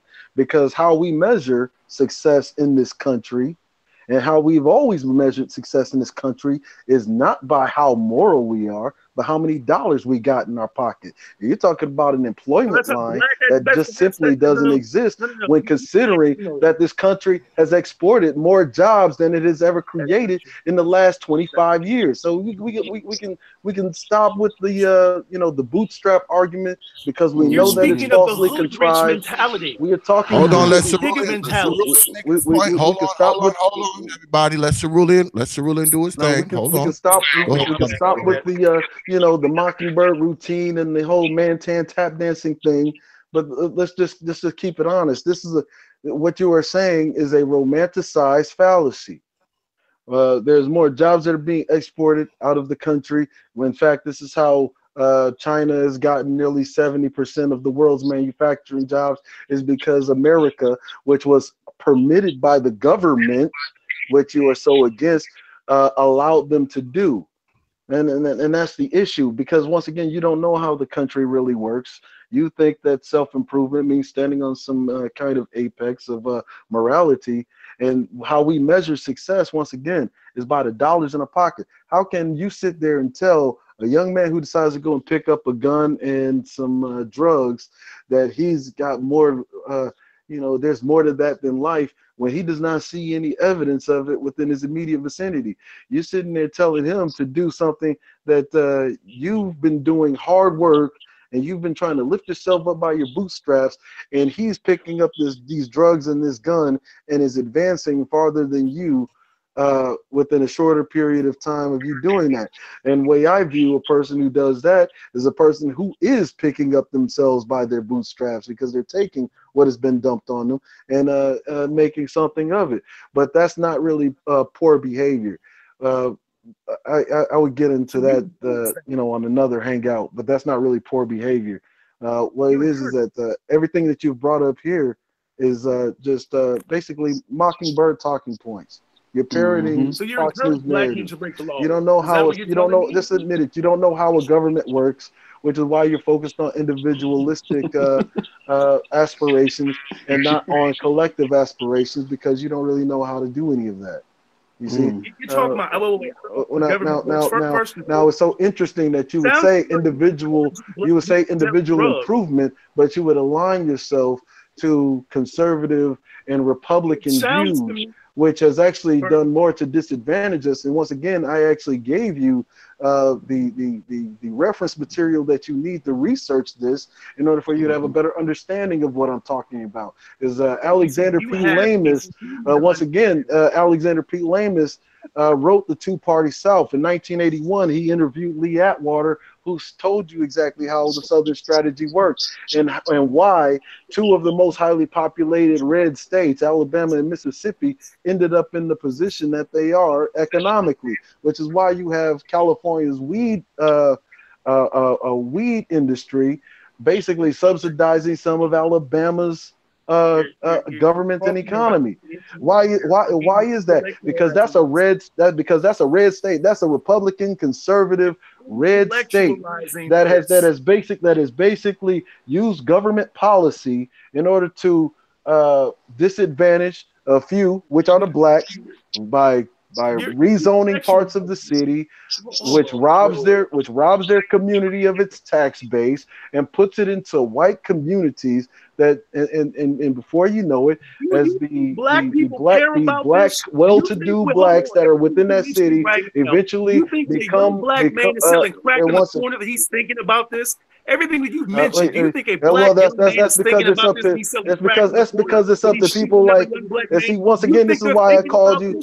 This is exactly why I call you a short visionary, because if he's not thinking about this, it's up to you and I to put him on right now.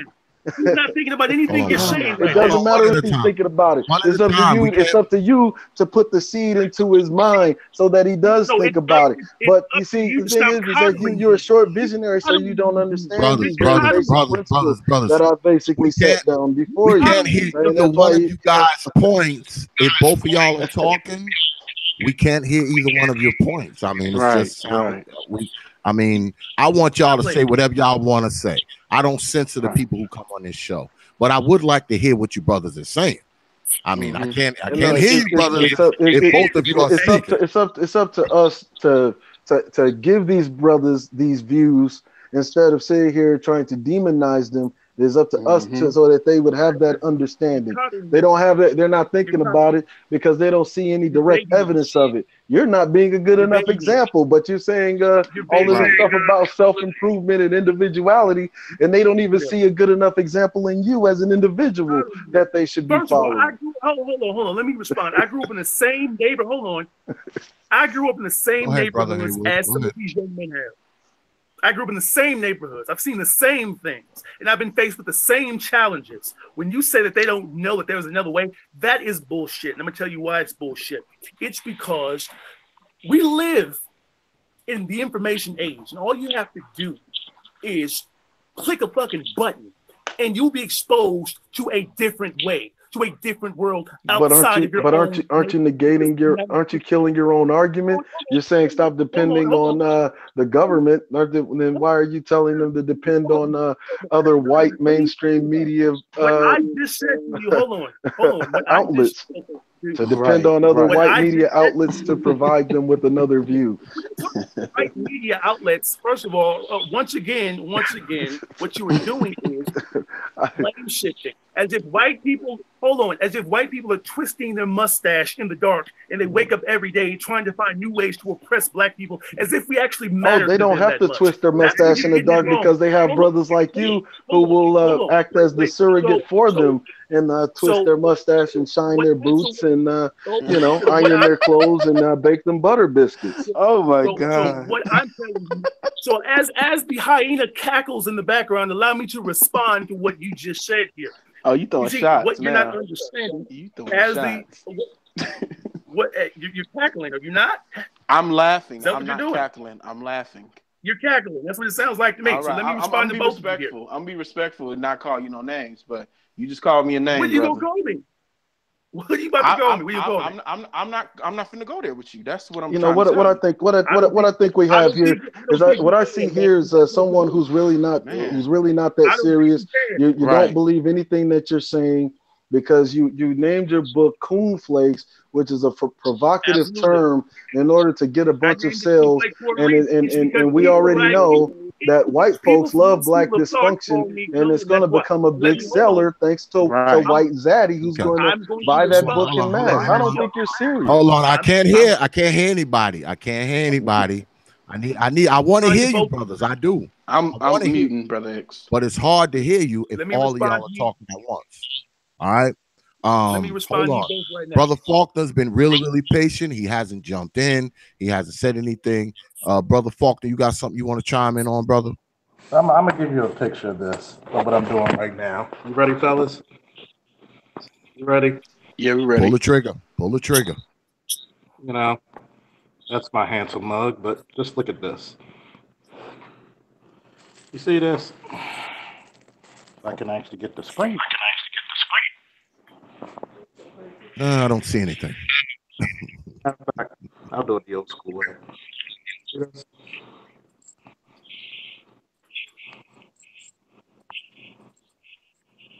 You see it?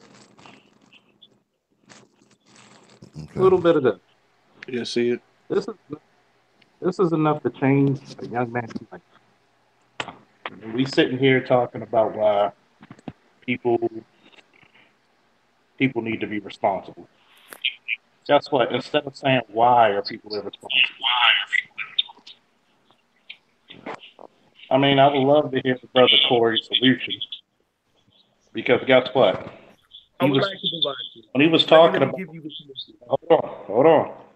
When he was talking about black men and illegitimacy, 40% of black men don't even have kids. That's a fact. More women and have I'm one kids of than them. black men. Exactly. Matter of fact, the national average for the average woman in America who has 2 or more kids is 28% by There are two more different women than fathers. Do you know what the national average for black women is? Almost 60. There are So more guess women what? than men in this country. The problem is not the men, because the men are not in control of the black community. Huh? First of all, there are more women than men in this country. So obviously there will be more mothers than fathers. There are So more women than men. Because only you believe the 8% rhetoric. so-called deadbeat dad. 8%. But you mentioned earlier the red herring about being fathers, as if black men just abandon their children in mass. I never said that. You That's said not that, what I man. You I was alluded listening to to it. I you. was listening too. I heard that too. Don't You say what I alluded to to. you, and you discounted the Unless you fact can that quote me black verbatim. men Unless you can are quote me verbatim. I incarcerated at don't a want rate you of insinuating anything. at a rate of Don't nearly put words in my 10%, mouth, sir. at a Oh my nearly 100,000 in respond to everything the brother just said, and I'll respond to what you said as well. Go Allow ahead, me to Brother Haywood. respond. Go ahead. Go ahead. First and foremost, there are more women in this country than men, which explains why there are more black mothers than black fathers in this country. I never said that all black men are doing their jobs. In fact, there's a report that was released last year that black men are better fathers than any other racial group. And I believe that there are a lot of black men who are in their children's lives, and there are a lot of black men who want to be, but aren't allowed to be. I acknowledge that group. What I am saying to you is that there are a lot of illegitimate children, black, in this world, in this country, and they need to be addressed. If they don't have parents, I believe the brother, the police officer, I don't remember your name, sir, but you mentioned that Faulkner. You mentioned that broken homes. You cited that as a reason why black young men and women are falling through the cracks, and I absolutely agree. You asking for a solution. That to me is the primary solution. 2-parent homes, stable households, stable environments for young children where they can be developed properly, where they can be led and guided by 2 stable adults who can show them the proper way. Can I ask a question, Brother Cory? Sure. How can we get 2-parent homes if people aren't socialized to that anymore? My parents, and how old are you, Cory? I'm 29. I'm 35. My parents' generation is probably the last generation to be socialized, to be married. And my father's in his 60s, and my mother's about to be 59. So their generation is socialized to something that we weren't. You get what I'm saying? When my parents were married, for the short time they were, it's a little bit different because people aren't socialized to that behavior anymore. It's just like hunting. How can you expect people to go out there in the forest to hunt if they're not socialized to do it anymore? I agree with you, sir. But Faulkner, allow me to respond. First of all, we know that the divorce rate in this country is beyond 70%. So we know that families aren't lasting. It doesn't. That flies across the entire board, right? But That who's doing? transcends race. And I agree with you with the 70%. But who's doing most of the divorces? 80% of So divorces when I are say filed by women. that's right. It's because divorce has become a lot easier these days, right? People, the reason why the sanctity of marriage is no longer honored or respected is because divorce is so easy now. We live in a microwave era where people are looking for instant satisfaction and gratification. And so marriage is inconvenient for most people because they aren't willing to struggle. They aren't willing to work together to get through the dark periods of a marriage. They only want satisfaction. And that's the reason why people are breaking up and not maintaining their marriages. But to speak also to your point here, as far as the socialization of Black people are concerned, I agree with you. So the key would be then to reprogram the Black community so that we once again value family, so that we can rebuild the Black family structure, the Black nuclear family. That is where it starts. That's the first step towards progress. Everything else would come after that. But the fact is, if Black But you got to understand one thing about marriage. When we had marriage in the beginning of history, marriage wasn't even about love. It was not about morality. It was about business and raising children. Absolutely, still is. And third, you're leaving out the fact that whenever you had strong Black families, that you had a strong Black political participation. Amen. That's the thing that you're leaving out, and that is how they kept those families intact, was through the political process. That is how you ended up getting the 1965 LBJ.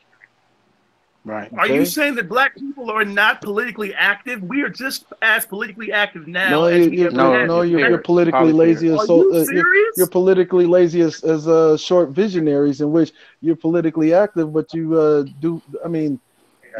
You throw away your vote on the Republican Party, and then you say, "Are you saying that we aren't politically active?" Because as far as what I'm saying is that you just like the Black Democrats, the so-called Black conservative Republicans are every bit as much as disenfranchised as the Black Democrat, which is why you throw your vote away on the Republican Party on moralistic, dogmatic policy.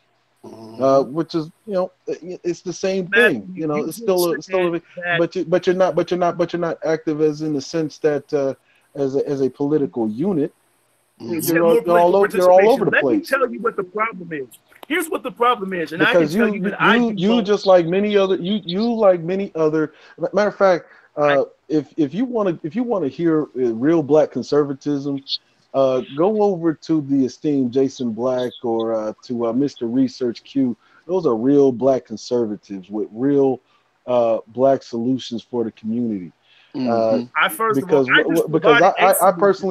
personally don't think that you're serious, because you're naming your book Coon Flakes, which is meant to be a provocative term so that you can get high sales, to basically drive a negative reaction towards Black folk. Right. Who are just going to go out and get the book so that they can come and bash you. Let me explain to you why I named it. Hold on. So based on you named it because you want it to be provocative. Because it's not much creative bone in your body to name it something that is useful to the Black community, and so you decided to go the other direction and be an antagonist. Hold on. Let Brother Haywood address that. Let Brother Haywood address that. First of all, because I really don't appreciate this. I offered one solution, which was the need for us to focus on improving the Black family. I think that's where it starts. How are you going to get there? Oh God! Explain to me the steps to getting there. Because when you're saying that is abstract. That is not anything that I can quantify and go and use in practical reality in everyday life. Okay. All right. So allow me to respond to that point.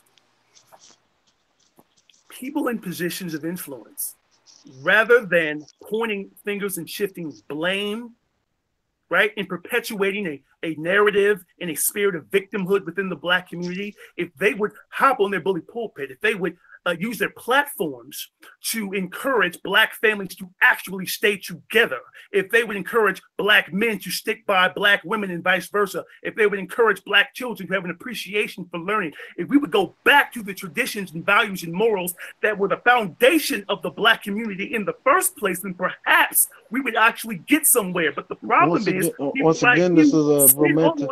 People like you spend your time identifying problems. I'm sorry, people like you spend your time coming up with excuses to the problems that have been lingering within the Black community for decades. We don't need any more excuses. No, they're not excuses. Can I you call them excuses because you suffer from denial of the reality. Right. What you're doing is that you're using this romanticized nonsense that say we need to go back to what made Black families strong. I just told you exactly.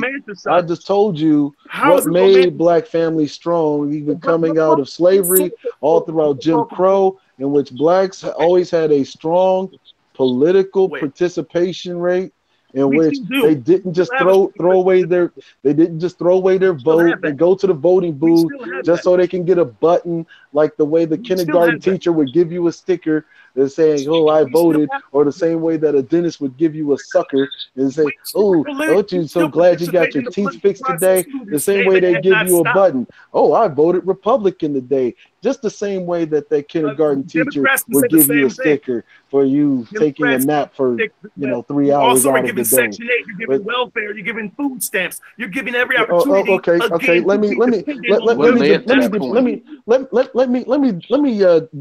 deflate that nonsensical argument. See, the problem with that argument is that the top beneficiary of welfare has always been white corporations. There are more white people. There are more white people than Black. There are more white people than Black in this country. So what? You can't use that argument, sir. I'm not going to let you get away with it. There are more white people than Black in this country. That's why they don't want to let me. You don't want to let me get away with it because you know that one at a time. You don't want me to finish that.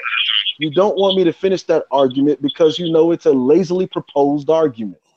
Because it's bullshit. That's no, why. it's not. No, it's not bullshit. Because you don't want to recognize that the fact that you are actually politically, intellectually inadequate to deal with that conversation, and so you don't want to go down that road. Right. I'm not inadequate. Absolutely not. The reason why I stopped you is because you named the book Coonflakes. That's intellectual inadequacy. I named it Coonflakes because I wanted to. Let me tell you something right now. We all know there are more white people than Black in this country, so of course they benefit from welfare more than we do. I'm not looking. I didn't say white people. See, that's short visionary. What I just said is that the number one beneficiary of welfare benefits in this country is white corporations. White corporations like Walmart, who basically go to the government and say, we don't want to pay a living wage. We only want to pay this much, which barely gives the employee barely enough to live off of. And then they tell the government, that you're going to pick up the rest. You're going to do what we don't want to do in the corporation because we don't want you to cut in our profits. And see, but you're too lazy intellectually to even think that far because once again, mockingbirds don't really have a long vision or a long view of the world. What you're stuck in a very compressed. You're stuck in a very compressed cube. You're deflecting from the issue. So what you're doing is making about big government and corporations. I'm telling you exactly. You should be talking about people. That's what you should be doing right now. In the actuality, hold on. Okay. Hold up, brother Xavier. Because the moment I got to talking, he wanted to cut it off because he did. His inadequacy wouldn't allow him to put his brain in the space that it needs to be to actually have this conversation. This is what I need, brothers. I'll say this again. I want everybody to say whatever they got to say. All I ask is that you say it one at a time. That's it. You can say whatever the hell you want, but it would be nice to hear it. That's all I'm saying. It would be nice to hear it. So I need everybody to just talk one at a time. I think brother BjAllenD want to go. I'll let you respond, Brother Haywood, and then Brother Cerulean, and then Officer Faulkner. If you want to jump on again, you can too. But we need to do this thing one at a time. Right. All right. And we need to do it one at a time, y'all, because I want to hear you, brothers. I want to hear all of you. But I can't hear you if all of y'all talking at once. Right. So, Brother BJ, go ahead. You got something you want to add?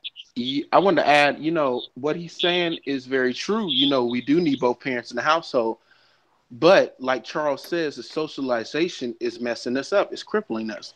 And like he said, our parents is the last generation that knew how to socialize and get together.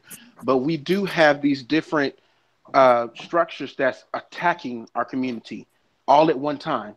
You know, we got them attacking our sisters over here. We got them attacking the brothers over here. So we need a strong force, and we can't have a strong force if we have people that's always regurgitating the white supremacy's talking points and then degrading and demonizing everything a black person does. Like, what we need to do is, how can we pass on traits to our kids? How can we pass on, you know, a culture to our kids?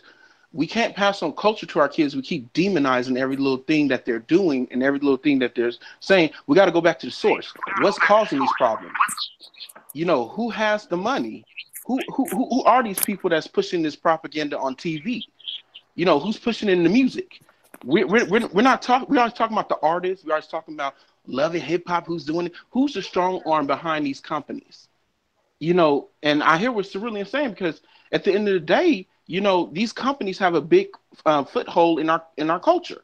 You know, we can dance around and say, well, no, it ain't the white man. It ain't this. We're not having a victim mentality, because I'm definitely not a victim. You can ask anybody if you know me in real life. I'm far from a victim. I survived a lot of stuff.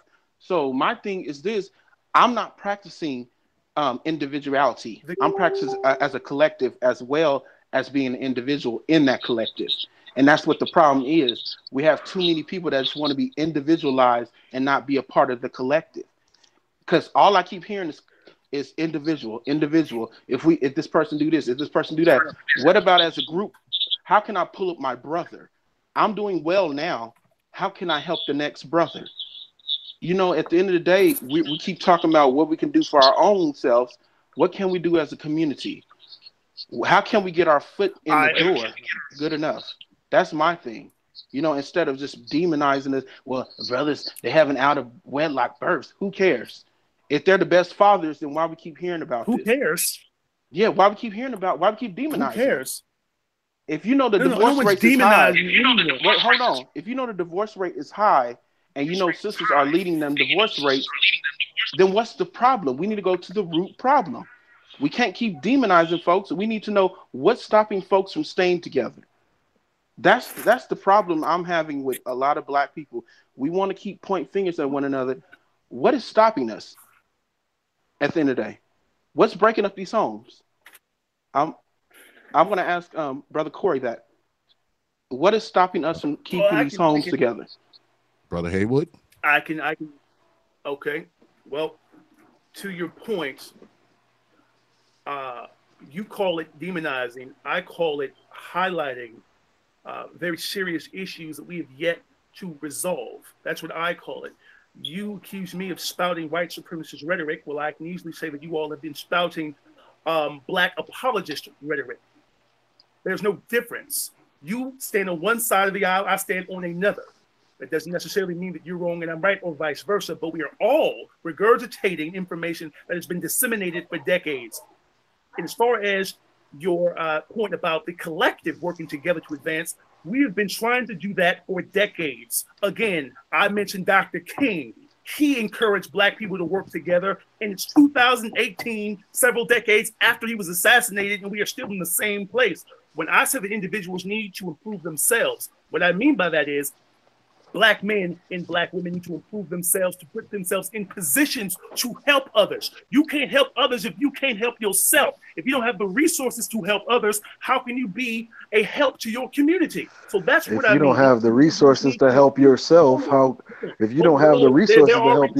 are you going to help yourself? Let me finish. So once again, let me finish. There are resources available. We can't pretend as like there are no resources available to black people. There is an abundance of resources and opportunity for Black people. In fact, I believe this is the best time to be Black in the history of this country. Nobody wants to view it that way because, again, by viewing yourself as the victim, you never have to hold yourself accountable for your inadequacies. That's essentially what it is. But let me answer the brother's question here briefly. The reason why Black marriages are not working, and I will say this, but I believe 2 minutes, just two. I do believe this. You can even tell me, brother, that there is a large-scale attempt, powers that be, to drive a wedge between Black men and Black women to create division within the community. I believe that. The fact is that Black women are graduating at a much higher rate than Black men from college, and there are also more Black women who are gainfully employed and independent. They feel as if Black men are a weight now, as if we're dragging our feet and they're no longer willing to carry us. You can talk to many Black women and they will tell you that they have been through several turbulent relationships in which men have ultimately relied upon them for their survival.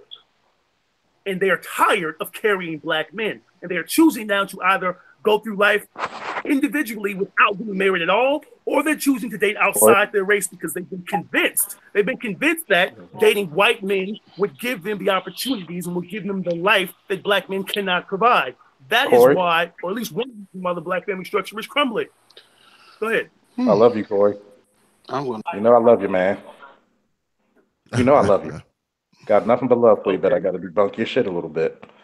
Number one, a lot of those same women are raising men that they wouldn't date, and they're creating the problems. In other words, you gotta remember this. Remember when I said about socialization?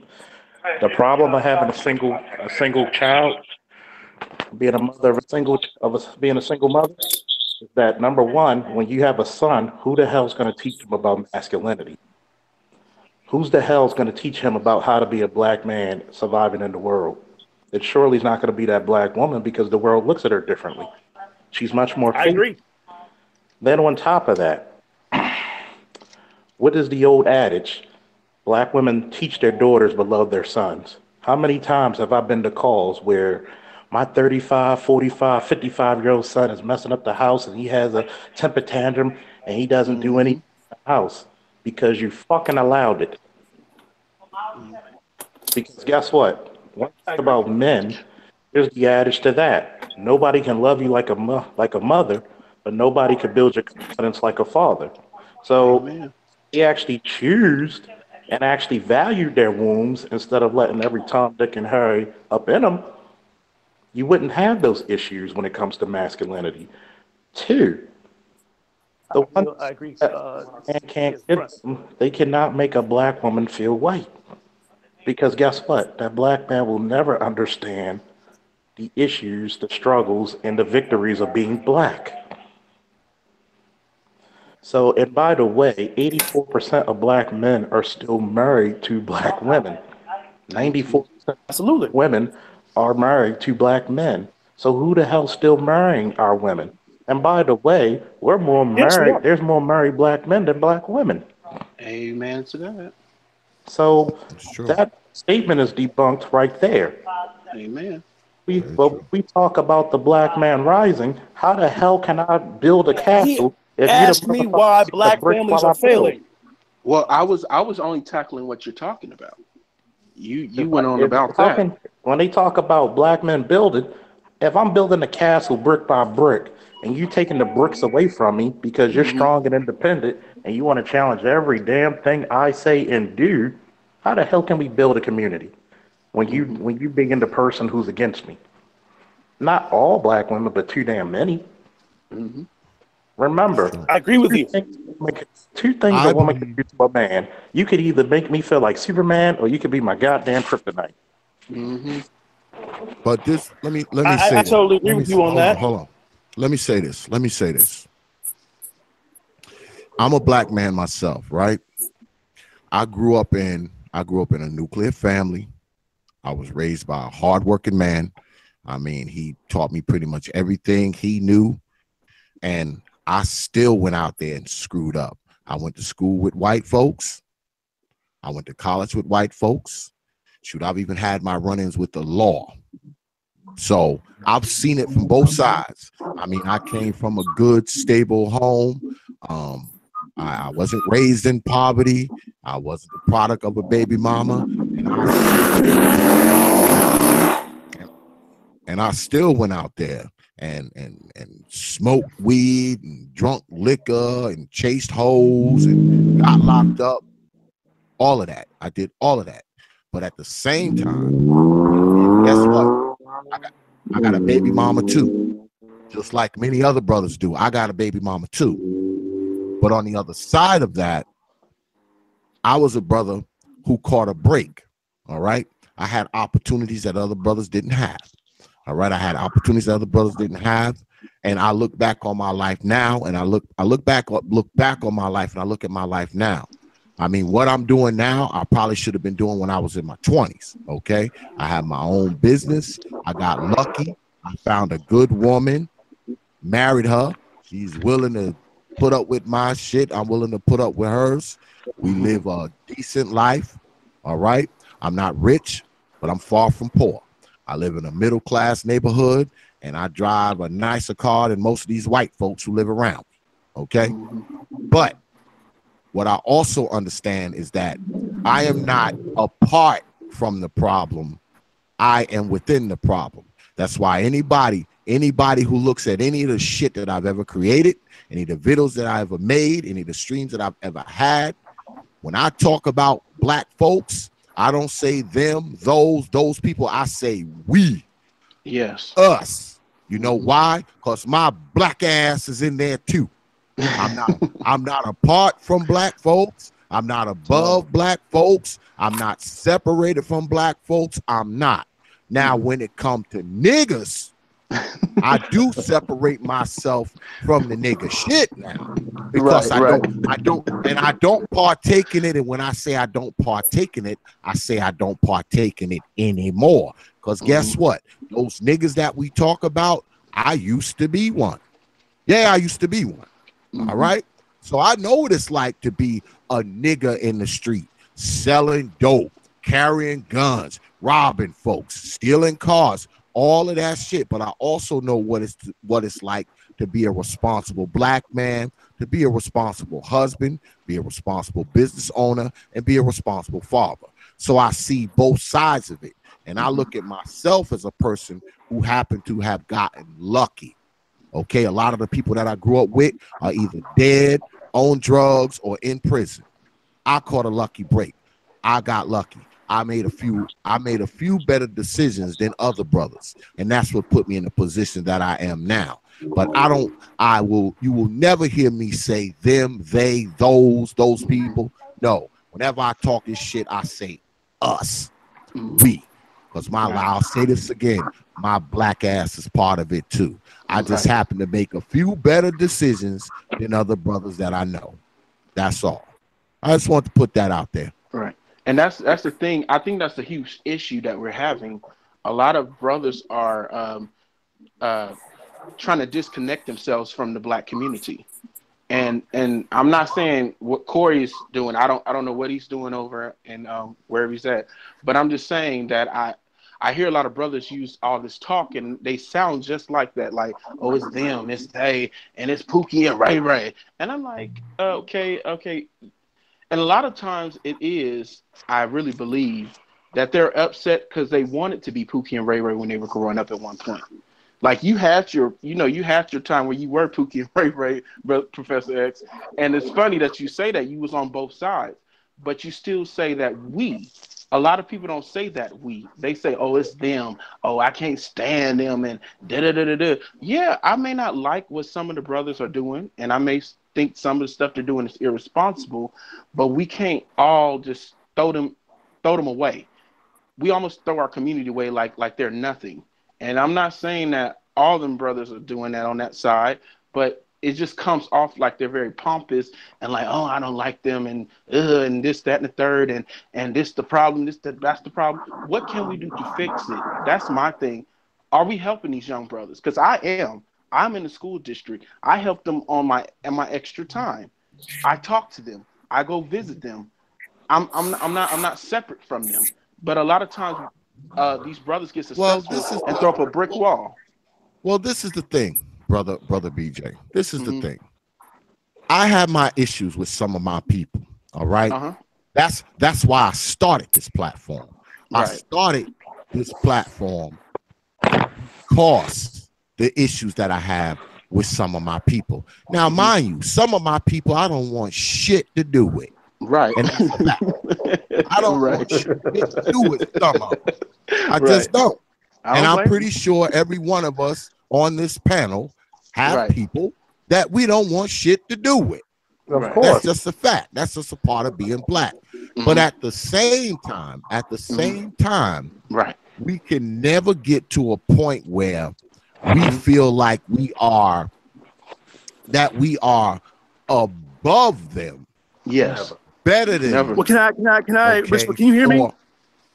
Or more accepted by the white folks. Right. That's my point. Well, can you guys hear me though? Can you hear me? I can hear you, Brother Haywood. Okay, I'd like to respond. I'd like to respond to that. Go ahead. My original point was this: that we need to intercept black children. I don't mean to be cliche, but really, the youth are our future. I make the point that there are some individuals who are beyond repair, who we cannot pull back into the fold because they're set in their ways and they've reached the point of no return. We can't help those people, but we can intercede and intervene in the lives of those young people who are still impressionable, who can be influenced to do the right things and take the right path to success.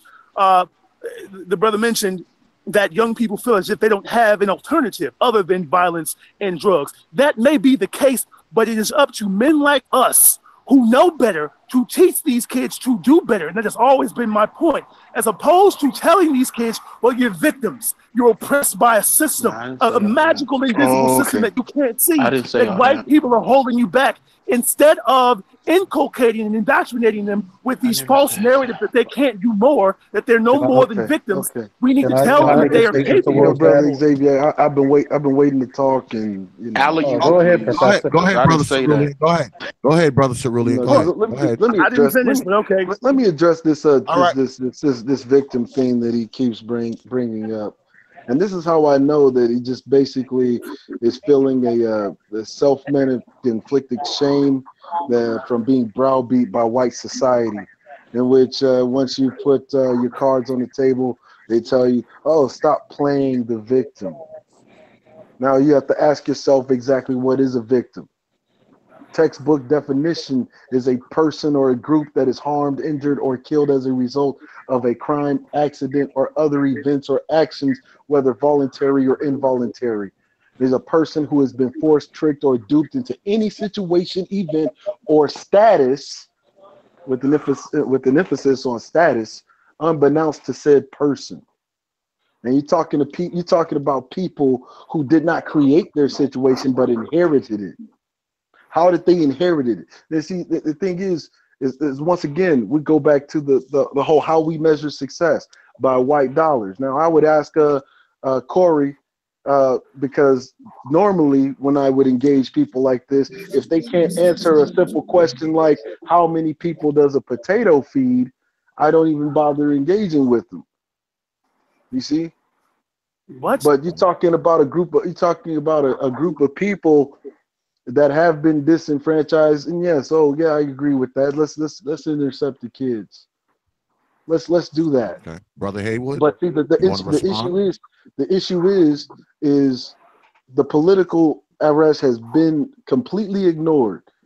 And you mentioned Dr. Martin Luther King. Don't you realize that King is part of the reason why a lot of these dysfunctions persist today? Because of sold us on this false idea that if we just integrated with white society, that all of our problems would basically be solved.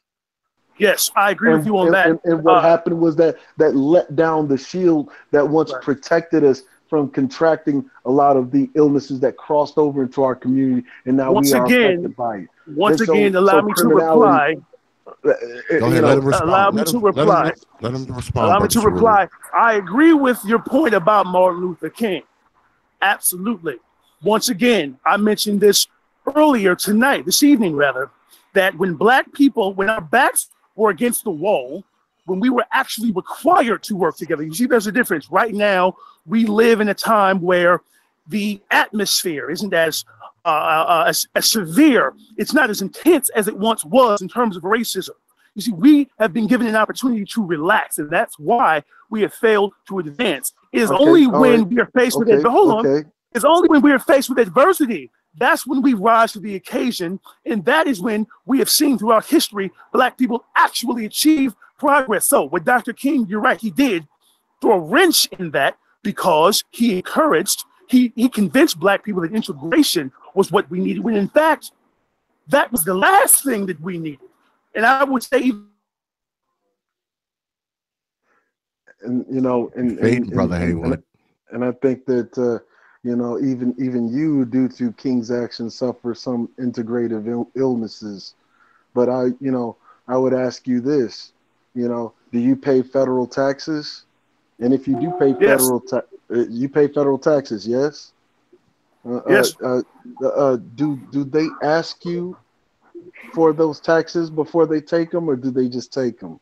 No, they don't ask. They just take. Do you have the power to stop them? Absolutely not. Unless I get money under the table. Then what does that make you? That makes you a victim of taxes. Let's go on to the next set of questions. I'm a victim of taxes. Is that what you just said? I'm sorry, I didn't hear you. You're powerless to stop someone from coming in and stealing your hard-earned labor that you earn by the sweat of your brow, and you know, they take it. You don't even get to. Okay, I'm going to need you to land your plane here. Where are you going with this? What I'm saying is that you're sitting here talking about black people being victims and you paying taxes. You're a victim of a system that takes your money before you even see it. Okay, let me respond to that very briefly. What I said was, I think we all realize that there are certain challenges that black people inherently face. I never said that racism wasn't an issue. I never said that. Hold on. I never said that I never said that economic discrimination didn't exist, that racial discrimination didn't exist. We know what the problems are. We know that at birth we are faced with challenges that other people are not. Well, hold on, wait. Let me finish. What I am saying to you is this. If we constantly tell our young brothers and sisters that they are victims, they will always view themselves as victims and they will never strive for more. So by telling them that they are more than victims, perhaps they will actually perhaps they will actually behave in a manner that, I'm trying to finish. Look, you talking to a guy that is the fourth generation out of slavery, and in every single generation, I'm trying to finish. My father, my grandfather, and his father always told me that you will always be a victim in society. If I'm trying to finish my point. Let him get his point out, Brother Cerulean. Let him get his point out, then pull the trigger. My point. Go ahead, Brother. Here's the thing. Here's my point. What I am telling you is this. We're talking now what it's called a self-fulfilling prophecy, right? If black children are told they are victims, if black children are constantly told that they are victims, if they're told that they are oppressed by a system designed to prevent them from achieving success, they will probably give up before they even try. My point is that people like you, people like you, people like me. Who the hell riding a motorcycle? God damn it! Get on the damn motorcycle. Again, that's a falsely contrived argument, because if that was the case, I'm trying to get to a point, but you're not letting me get there. I'm trying to finish my point, but every time I get to it, you cut me off. Because that's a false supposition. But it's not a false position. What I'm saying to you is this. I just mentioned once again, you cannot tell these kids they are victims, because if you continue to beat that in their brain, they will only view themselves as victims, and you will continue to see the same And behavior. stop The with reason why that. these That kids, is, hold on, that's false the supposition. reason why, hold on, wait. The reason why these kids are lashing out is because they feel like there's no other way. They feel like they're trapped, that they are automatically doomed to fail. And so now they're behaving recklessly because they feel like success is an option for them. Because you continue to tell them that no matter what they do, you continue to tell them that no matter what they do, the system will hold them down. And so they have given up hope. That is the problem. If you give someone hope, give someone hope. You instead of giving them horror stories about a system, give them hope. That's what you need to do. Don't you know hope is the reason why we are really being disadvantaged right now is because you have basically wholly bought wholesale into this white illusion of being fed hope. A white illusion of hope in which you believe that if you feed a person hope, like you hope to get a piece of the American dream, hope to get American pie, despite having no evidence of it within your immediate vicinity, and then you tell them, "Oh, feed them hope." No, you do not feed them hope. You make them well aware of the reality that they're living in. And if they're well aware of the realities, then they will always be victims of those realities. That's what you're doing. You're encouraging them to be victims of their situation. You're encouraging them to be victims of circumstance, and that's your problem. What you need to do is encourage them to be conquerors. You need to encourage them that they are not victims of their circumstances, that they're above their circumstances. I don't want to have a repeat. Hold on. I don't want to have a repeat of Saturday night in which I get loud and we get into some other shit. But the issue is that if that was the case, see, that's all false supposition. If they're told, see, that's all hypothetical. The reason why black folks is going through the shit that they're going through is that because they haven't been told that that's situation. That's not true. They've been told that for their whole lives. No, they haven't. They've been told that their whole lives. They've been told that their whole lives. Since 1972, you have been living under the false illusion of political correctness and Title IX. Stop bullshit. That's absolutely not true. That's absolutely not true. Stop bullshitting. Political correctness. I'm sorry. I'm sorry. So the NWA is a gleaming example of political correctness, right? Stop. Niggas with attitude. That is a gleaming example of political correctness, right? Because niggas been having hope and niggas been working hard. Where do you think hip hop comes from? Stop.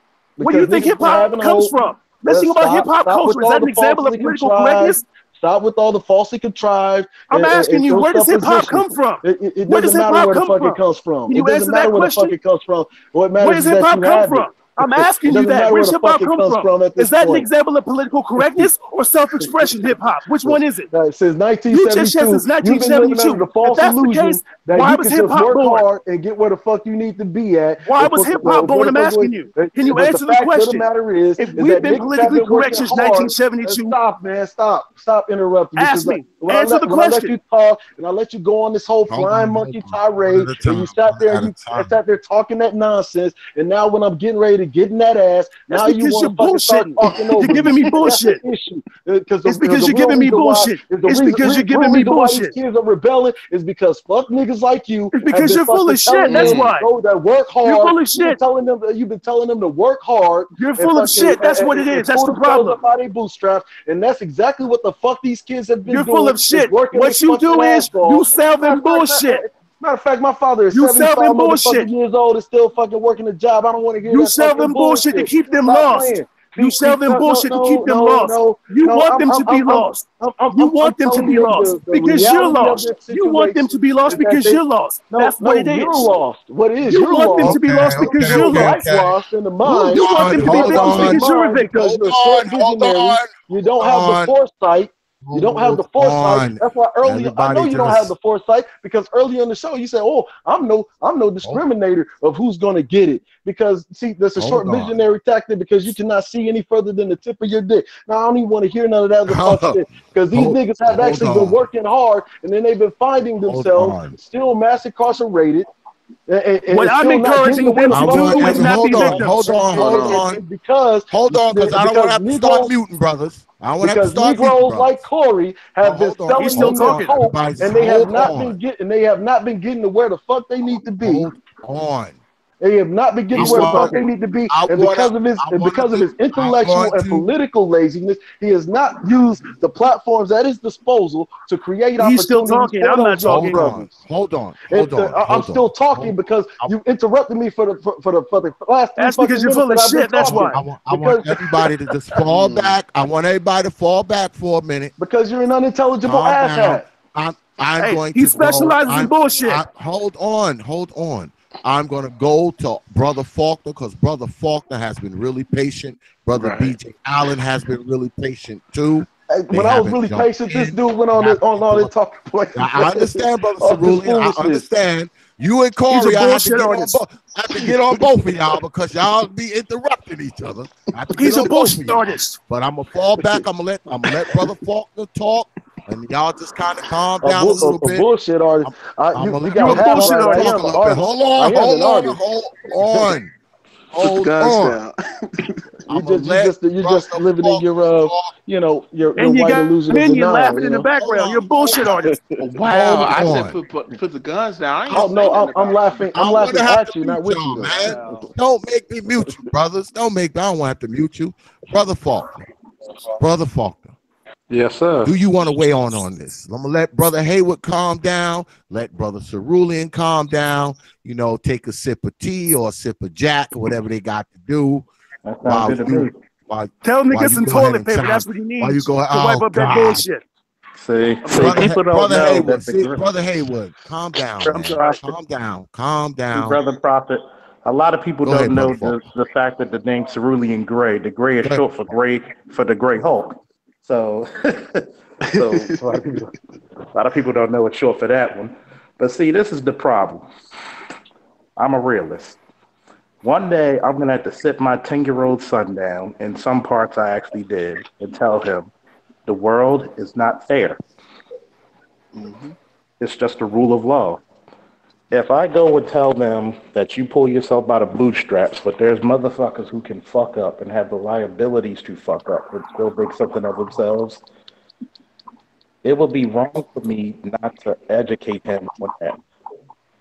Especially if you should be proud of it, but you should also know what comes with it.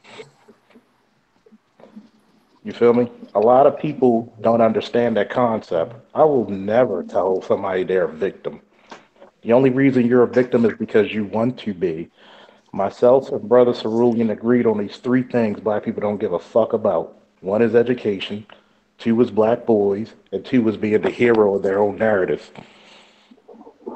I'm not for that savior shit. I'm into that, okay, this is the racism we faced in this country. This is the racism we face now, and this is how we get the fuck above it. If you're going to be a solution-based person, you must look and say, hey, why don't I get politically involved and get trades back into the schools? Because they could take away your degrees, and most of the times we send our kids off to college, and the only thing college guarantees you is debt. I mean, think about it. They could take away your license to practice law, medicine, and whatnot, but they can't take away your ability to create. They can't take that away. That's one, how you build infrastructure. Two, you hold people accountable and say, look, there are some consequences you're gonna face, but once you're done paying that debt, we got you. I agree. Brother BJ, you want to weigh in on this? Y'all didn't interrupt him. Huh? Hold on, Brother Haywood. Hold on. I'm just at this point where I'm just listening because people in their feelings. So I'm just gonna let Cerulean have my turn since he kept getting interrupted, so he can have it. I'll come back to you later. That's cute. Well, here's the issue. Well, this is what I'm gonna do because we coming to the end of the show because y'all know I usually end it around midnight. God damn it! Right. I'm gonna give everybody their final thought. You only get like 2-3 minutes though, so use it wisely. No interrupting, none of that. I'll start. This is what I'll do. I'm gonna start with Brother Haywood. Address what you want. You got a couple minutes. Then I'll let Brother Cerulean do his thing, and then I'll let Brother BJ say his thing, and then Officer Faulkner. Brother Haywood, go. Officer Faulkner essentially regurgitated everything that I said. I agree with him wholeheartedly that once again, as long as we encourage Black young men and women to view themselves as victims, that is all they will ever be. What we need to do is show them that there is a different way. And I'm not speaking from a place of condescension. What I'm saying is that there are people like all of us on this panel who know better. And so what we need to do is, and this is what I have done, you all, for whatever reason, believe that I'm speaking from a moral high ground as if I'm not active within my own community. And I actually am. I deal with young brothers and sisters all of the time, and I share the same message that you are bigger than your circumstances. You're bigger than your problems. And if you view yourselves as conquerors and not victims, you will eventually taste victory. That is what I teach my kids, because unlike other Black apologists, How much the Maxine victory do you Waters have? of the world, Hold on, Brother Cerulean. The Maxine Waters of the world, the Jesse Jacksons, the Michael Eric Dysons, the Angela Rye's. I am choosing to be optimistic about the future of Black America, rather than have a pity party and shift blame, rather than continuing to stand under a cloud of hopelessness. What I am doing is encouraging people to understand that we have the power to change the narrative. We have the power to change our destiny if we only choose to. And as opposed to finding excuses and explanations for the reasons why we can't do, we need to find solutions so that we can start to do what we are capable of doing. And that is, again, advancing. That's what we need to be focused on, advancing. Not looking back on what white folk did to our ancestors. We need to be looking forward about what we can do for future generations. That is the key. If you really believe that, you wouldn't be looking back on some romanticized era in which Black families were together. I say, if you really believe that, you wouldn't be looking back on a romanticized era that no longer exists in which Black families were together, not taking into account the fact that when Black families were together, Black folks had a strong political participation. But here's the issue. There's three words that nobody has ever heard me say. And any time that you've heard me participate on anyone's platform, you've never heard me say the word belief, you've never heard me say the word feel, and you've never heard me say the word can't. And you're sitting there saying, teaching them how to be victims. No. See, that's a false supposition. You'll be a fool not to tell the young ones coming up not to look both ways before crossing the street. You see, you'd be a fool to do that. And that's exactly what you're doing by feeding them all this false hope. And the issue is that the condition that I want to create for the Black community is the one that kept the Black community in check. And this is real solutions, not some abstract nonsense that romanticizes on a post-slavery Jim Crow era in which Black folks had no choice. I'm talking about three solid, concrete things that we must do and return back to. 1, 17 to 25-year-old boys must join the military. 2, you must get politically involved. You do not want to get politically involved and understand how a city actually operates, or how a state actually operates, or how you get federal representation through participation in the local level of your government, then you do not have the depth or foresight to speak on these things. How do we have broken Black homes? See, we talked. You asked a question earlier, Corey. You said, well, why do we keep getting in white folks' business? Because white folks get politically active to pass laws that advantage themselves and disadvantage others. That is the reason why it is our business to put our nose in their business, because we need to know those laws. And by sitting there telling them and feeding them this hope and morality, and not teaching them how they need to be politically active. I actually have more to say, but I kept my shit within 2 minutes. You click on over. Well, we at the final word point now, so go ahead. The issue is the third step is, okay, so you have your 17 to 25-year-olds pushing them into the military, especially 17 to 25-year-old boys. You have to form up as a group. That requires an intense amount of organization in the community. That means getting out there and connecting with these people and saying, hey, this is what we must do in order to not only survive, but to thrive. And that requires organization. First stage in organization is to have your main objective. For instance, I have a brother within my city who is running for the Senate coming up, and we are putting together a campaign for him. Why? Because first stage organization is to have that main objective. His main objective is running for Senate. Second part of that phase is to find people who agree with your main objective, to support your main objective. The third stage is to find a central location in which you can meet, and you must be dedicated to meeting at that location. Fourth is to put your money together, because all of this talk doesn't mean anything if you're not putting your money where your mouth is. Fourth is to create programs and institutions that bring more people in to fulfill the objectives of that institution. And the last part I'm going to say is all of that other stuff he's talking about with black apologists. The only group you should be apologetic to is your own group. Mm-hmm. That is the only group you should be apologetic to. So when you're calling people black apologists, Finish with this long-winded soliloquy. Hold on. Calling people black apologists, it only makes you sound more of an unintelligible asshat. Now I'm going to finish it right there and concede the floor. You absolutely know that's not correct. Hold on. Brother BJ, Brother Cerulean ate into your time, so you only have about 10 seconds left.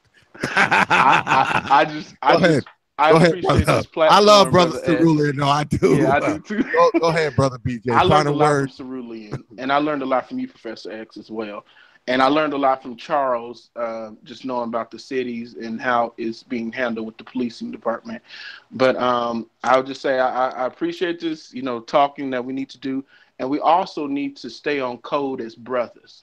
That's one thing. You cannot stay on code by repeating what white people are saying about us, degrading us.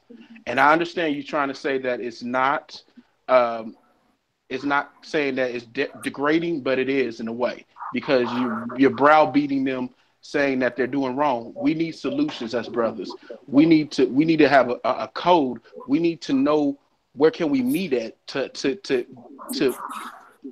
figure out these problems and try to fix them without beating one another and calling each other's names, because it's not going to work out if we keep calling each other names. And that's just my I haven't called anybody name. I've been called more names tonight than anyone. You called me a laughing hyena. I've been called by names tonight. First of all, once again, quickly, I never graded anyone. All I said was that we shouldn't view ourselves as victims. If that, in your opinion, is an example of degrading, segregating anyone, then, sir, I have nothing left to say, because I'm encouraging black people to view themselves as more than victims. You have a problem with that? You speak of programs. You speak of recycling the black dollar. All of these concepts. Hold on. You see how he interrupts everybody? Go ahead. Finish your point. Finish your point, Brother BJ. Finish your point. And my point is, we just need to hold each other up at the end of the day. And we cannot hold each other up by interrupting one another and cutting each other off. And that's just my final thought, Brother X. But I appreciate you letting me on. Absolutely. Brother Faulkner, final word. Yes. I appreciate the opportunity. Can you hear me? Yeah, I can hear you. Oh, yeah, I appreciate the opportunity of being on your platform. Definitely a experience. Learned so much from everybody. Brother BJ, Brother Cerulean, even Brother Cory, man. Yeah. So it's definitely a pleasure. My last thought is this. And don't misconstrue me. There is no hard feelings with this. My whole thing is this. I believe in military science when it comes to people.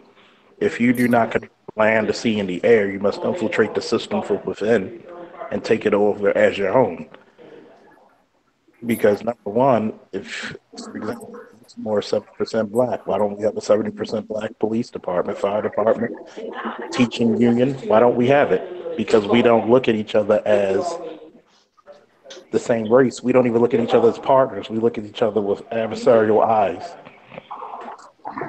can't browbeat because guess what? You can browbeat as long as you have the ability to lift me up. As long as hey, stop doing the fuckery that you're doing, but this is how you can be great again. And I'm not saying you're doing that, Corey, but at the same time, if you're gonna browbeat, I'm hopefully, and I'm not accusing you of this, make sure you have an answer. Them up. Because guess what? Our job as men of today is to make the men of tomorrow better than the situations we are now. I did say that. Mhm. I didn't say you did. That's exactly what I said. I enjoyed this conversation, brothers. I mean, I have respect for every single one of you. Brother BjAllenD, you've been listening to me for a while. Brother Faulkner, we've talked many times. Brother Cerulean Gray, I have a lot of respect for you, brother. And Brother Haywood, you my man. Okay. Absolutely. I want to thank all of y'all for coming up on here. I also want to thank Brother Jones. He had to hop off. That's my man too.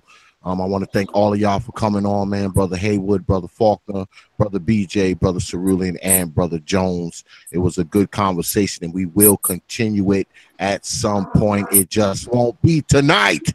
Actually, don't get me it wrong. won't be tonight. We are going these to type do this of again. I want to get all of y'all brothers back together again. Okay, we're gonna do this again. We're gonna do this real soon. I will say for this is actually healthy discussion. Things that's always been undermined why we haven't progressed because we haven't had enough of these discussions. Oh, absolutely. Yes. Agreed, Brother Cerulean. I don't feel like we have to agree because, like I said, I mean, I told everybody at the beginning of the night. I mean, I didn't just meet Corey. I mean, I've known Corey for a while. Corey's been on my platform many times, and I know he gonna say shit that people disagree with. He says shit I disagree with. I know he's gonna say shit like that, but that's fine. Everybody gets a voice on T.P.O.T. You know, everybody. I'll let every brother say what they got to say. The only thing I expect for y'all to do is to say it one at a time. Amen. But like I said, I want to thank all y'all brothers for coming on tonight, man. It was a good damn show, man. Like I said, I got a respect for every one of you brothers.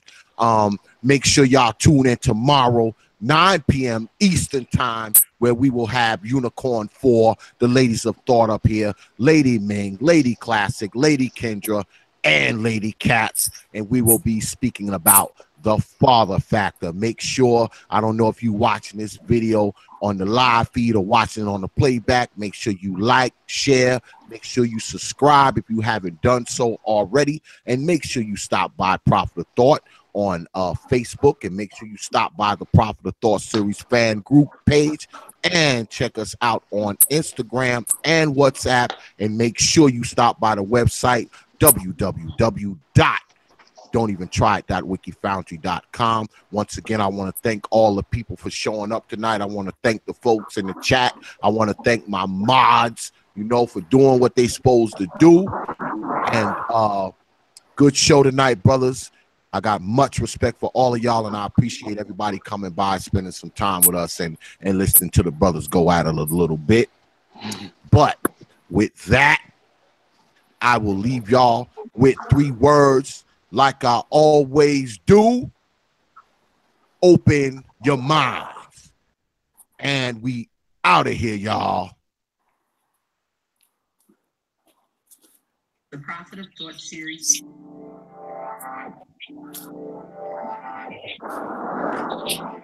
Peace, folks. Peace. Peace. Open.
only from T.P.O.T.